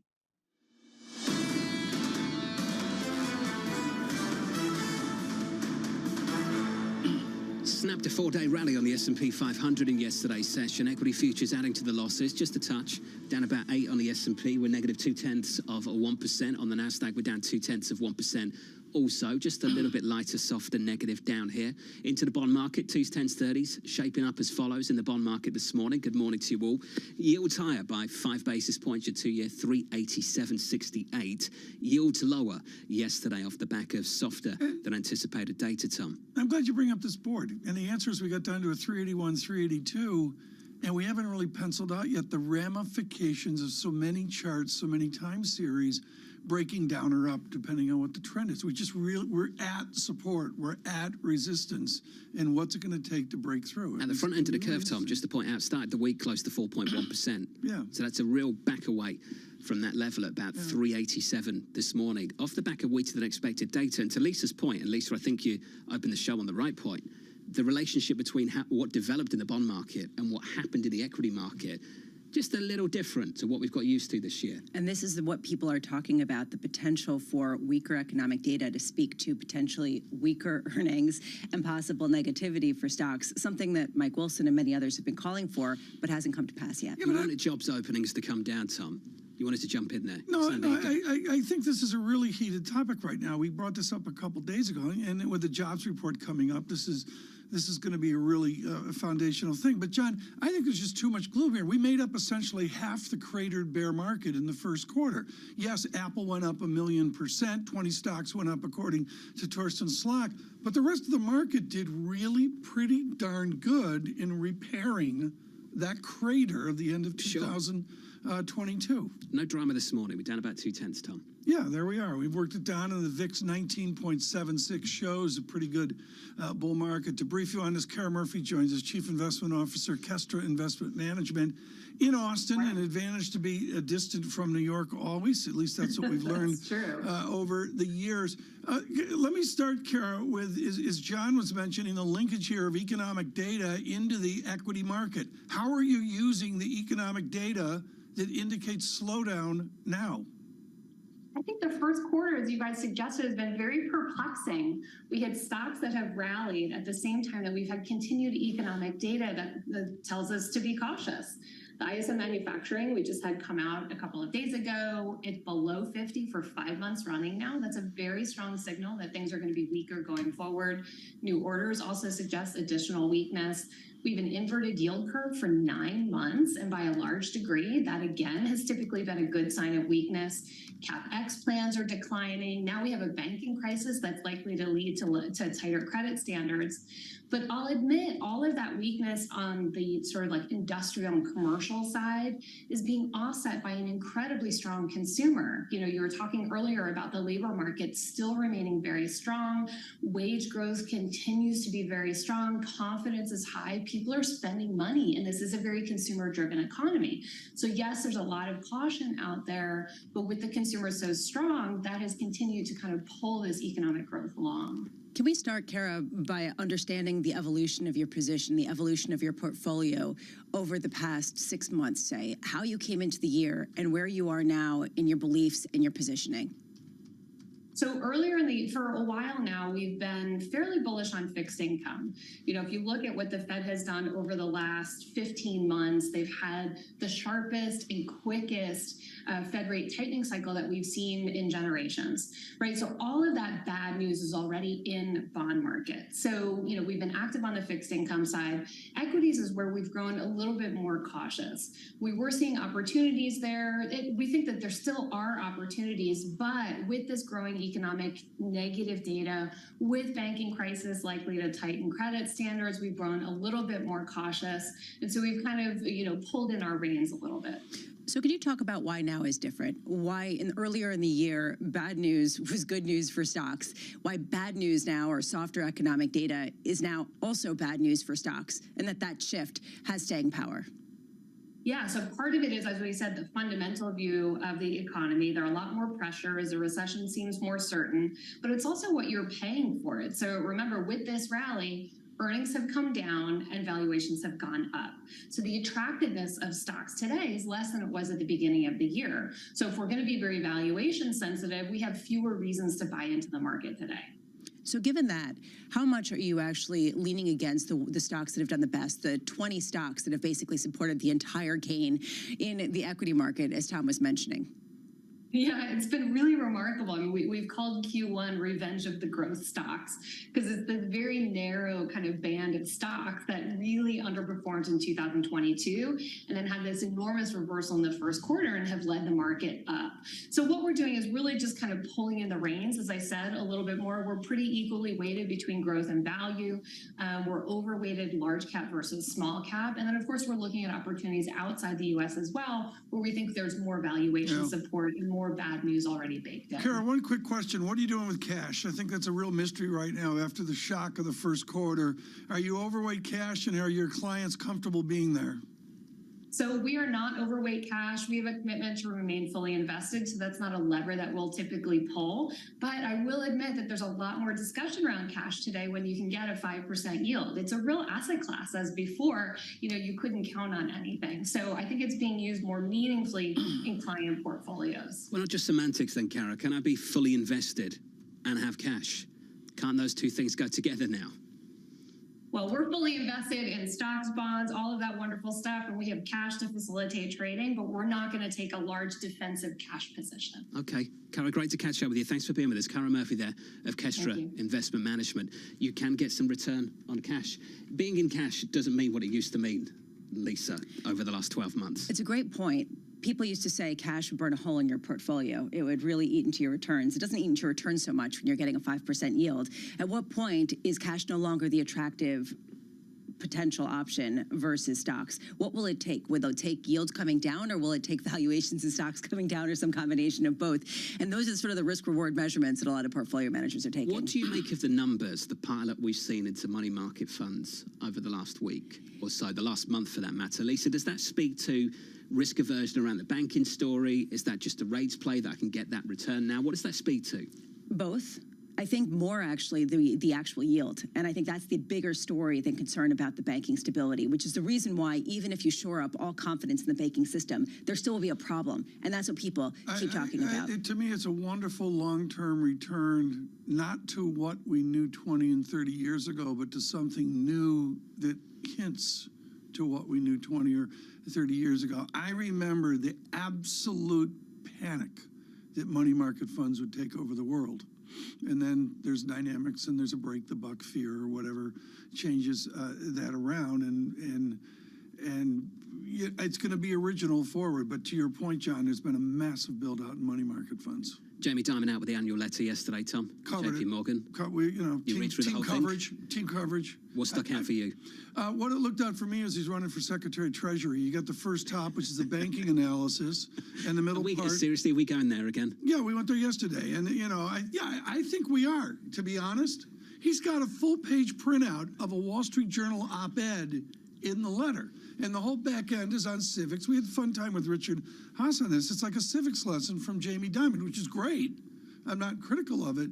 But, every year there's a theme. And this year's theme was democracy and the nation into the 21st century. Well, how much daylight is there between PR for the individual running the company and PR for the overall bank? You asked the delicate question. What do you think, Lisa? Up top, lots of touchy-feely, which is what you expect. I think that's exactly how I read it. I read it less as a pitch to run for president or campaign for Treasury Secretary, and more basically a pitch for the bank. Stop persecuting us because we're the good actors in all of this. We're the ones that have been bailing everyone out. So quit it already. Don't overregulate us. Don't be ridiculous with this. Don't levy us fees. Oh, and by the way, your regulations were what caused this precarious situation in the first place because you incentivized everyone to have huge portfolios of treasuries, and now you got losses that are marked to market. And the irony of the Diamond letter after what I observed in Zurich at the Credit Suisse annual meeting, I mean, you talk about a guy putting it out visible, clearly with emotion. You wish other bankers would do this. John, you've covered this for years. Magus Manus is over there now.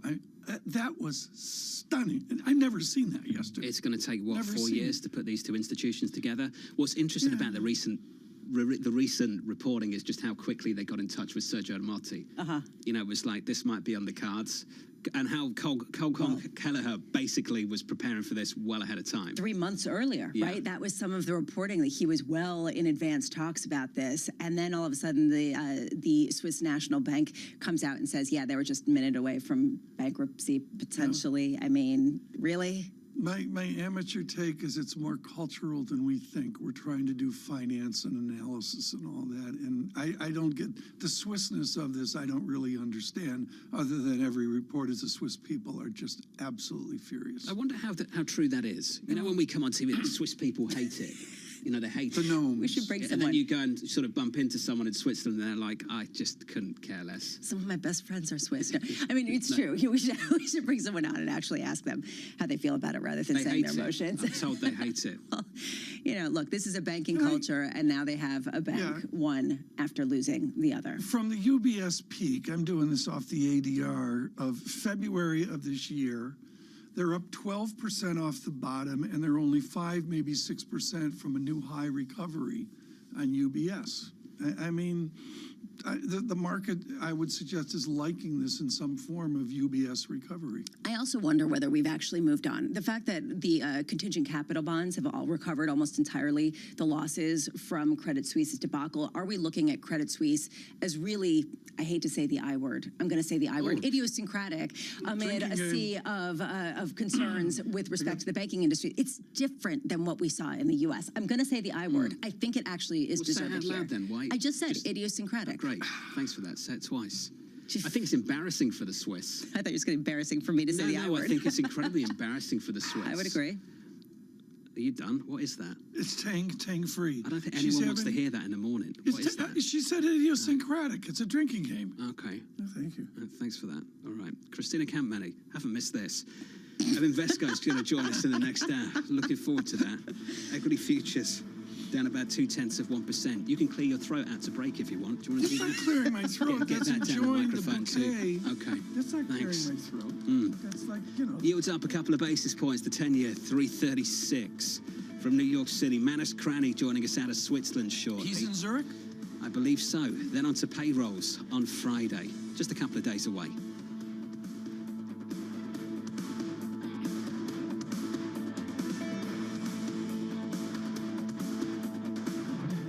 Keeping you up to date with news from around the world with the first word, I'm Lisa Mateo. From a New York courtroom to the campaign stage in Florida, Donald Trump has put his comeback bid for the White House back in the forefront. After pleading not guilty to 34 counts of falsifying business records in Manhattan, the former president spoke to a crowd of supporters at his Mar-a-Lago resort in Palm Beach, where he called the indictment politically motivated. In Wisconsin, Democrats have won a majority on the Supreme Court for the first time in 15 years. And it comes as justices will consider a case that could determine access to abortion. The two candidates in the Wisconsin race spent $28 million, making it the most expensive state Supreme Court case in U.S. history. The U.S. will provide Ukraine with another $2.6 billion in military aid. The package includes more ammunition for the HIMARS missile system, air defense interceptors, and artillery rounds. Ukraine has emphasized the need to boost its air defenses. In China, another sign that the crackdown on corruption in the financial sector is picking up pace. Authorities have launched an investigation into the former chairman and party chief of state-owned China Everbright Group. That comes after anti-corruption regulators began a fresh round of checks at more than 30 state-owned companies. And UBS Chairman Colm Kelleher says the integration of Credit Suisse will take 3 to 4 years, and that doesn't include the wind down of the investment bank. Kelleher is speaking today at UBS's annual general meeting. He says that even with protection in the form of Swiss government support, there's a huge amount of risk in that deal. Global news powered by more than 2,700 journalists and analysts in over 120 countries.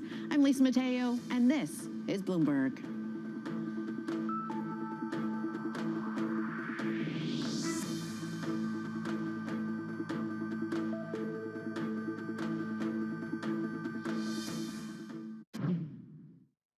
Seeds, typically between the time you start and they get out in the farmers' fields, is about 8 years. Now we have a pipeline of innovations. We've been funding the CG system for 20 years now. It's funded at about $1 billion a year. If people care at all about adaptation, that thing will be funded at $2 billion a year. I mean, there won't be anything close to the impact of climate-related seeds, climate-related maize, rice, wheat, sorghum, millet. And thank goodness, because of human genetics, we know how to do the editing. Thank goodness, because of AI, we know how to find the alleles. Because of drones, we can measure stuff in the field. So there's huge advance in terms of how the whole seed ecosystem moves at full speed.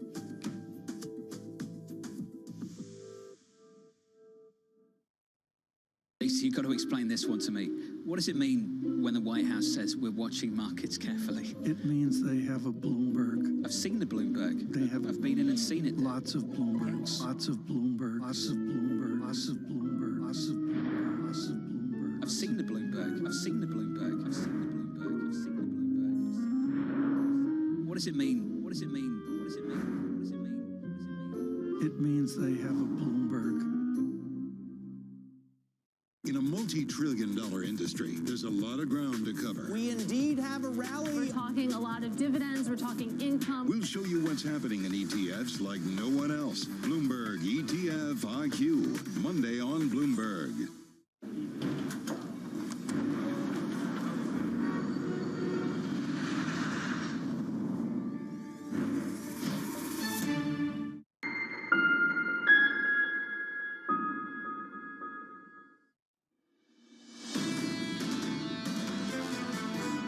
This transaction is the first merger of two global systemically important banks. This is not in any way an easy deal to do and brings with it significant execution risk. Stabilizing the situation required urgent action, leaving no time to consult shareholders. UBS Chairman Colm Kelleher speaking at the bank's AGM in Basel, Switzerland. We'll catch up with Manus Cranny in Basel, Switzerland in just a moment. If you are just tuning in, heading towards payrolls Friday, equity futures look like this Wednesday morning. We are negative by 0.2% on the S&P. Yields lower over the previous couple of days. The last couple of days off the back of weaker than expected data. Higher this morning by 2 basis points, Tom. Your 10-year 336.47. I would say the single data point's 2-year yield. When you were gone, John, Lisa and I were just following that literally tick by tick. And to me, that's the most efficacious way to see what equities, bonds, currencies, commodities are doing. And again, 388 is 4, 5, 6 basis points from a changed dialogue. We're not there yet. 3.80 would be a huge deal. ISM manufacturing soft, job openings much lower than anticipated. Is today's ISM? Factory orders as well, right? Yep. A bit softer too. Although, this is where you get really kind of fuzzy, because if you look under the headlines, the quits rate on the job openings was actually upward. And so that's confidence. That's confidence. So it's a little less sort of soft than people think. And yet, again, people will use the data to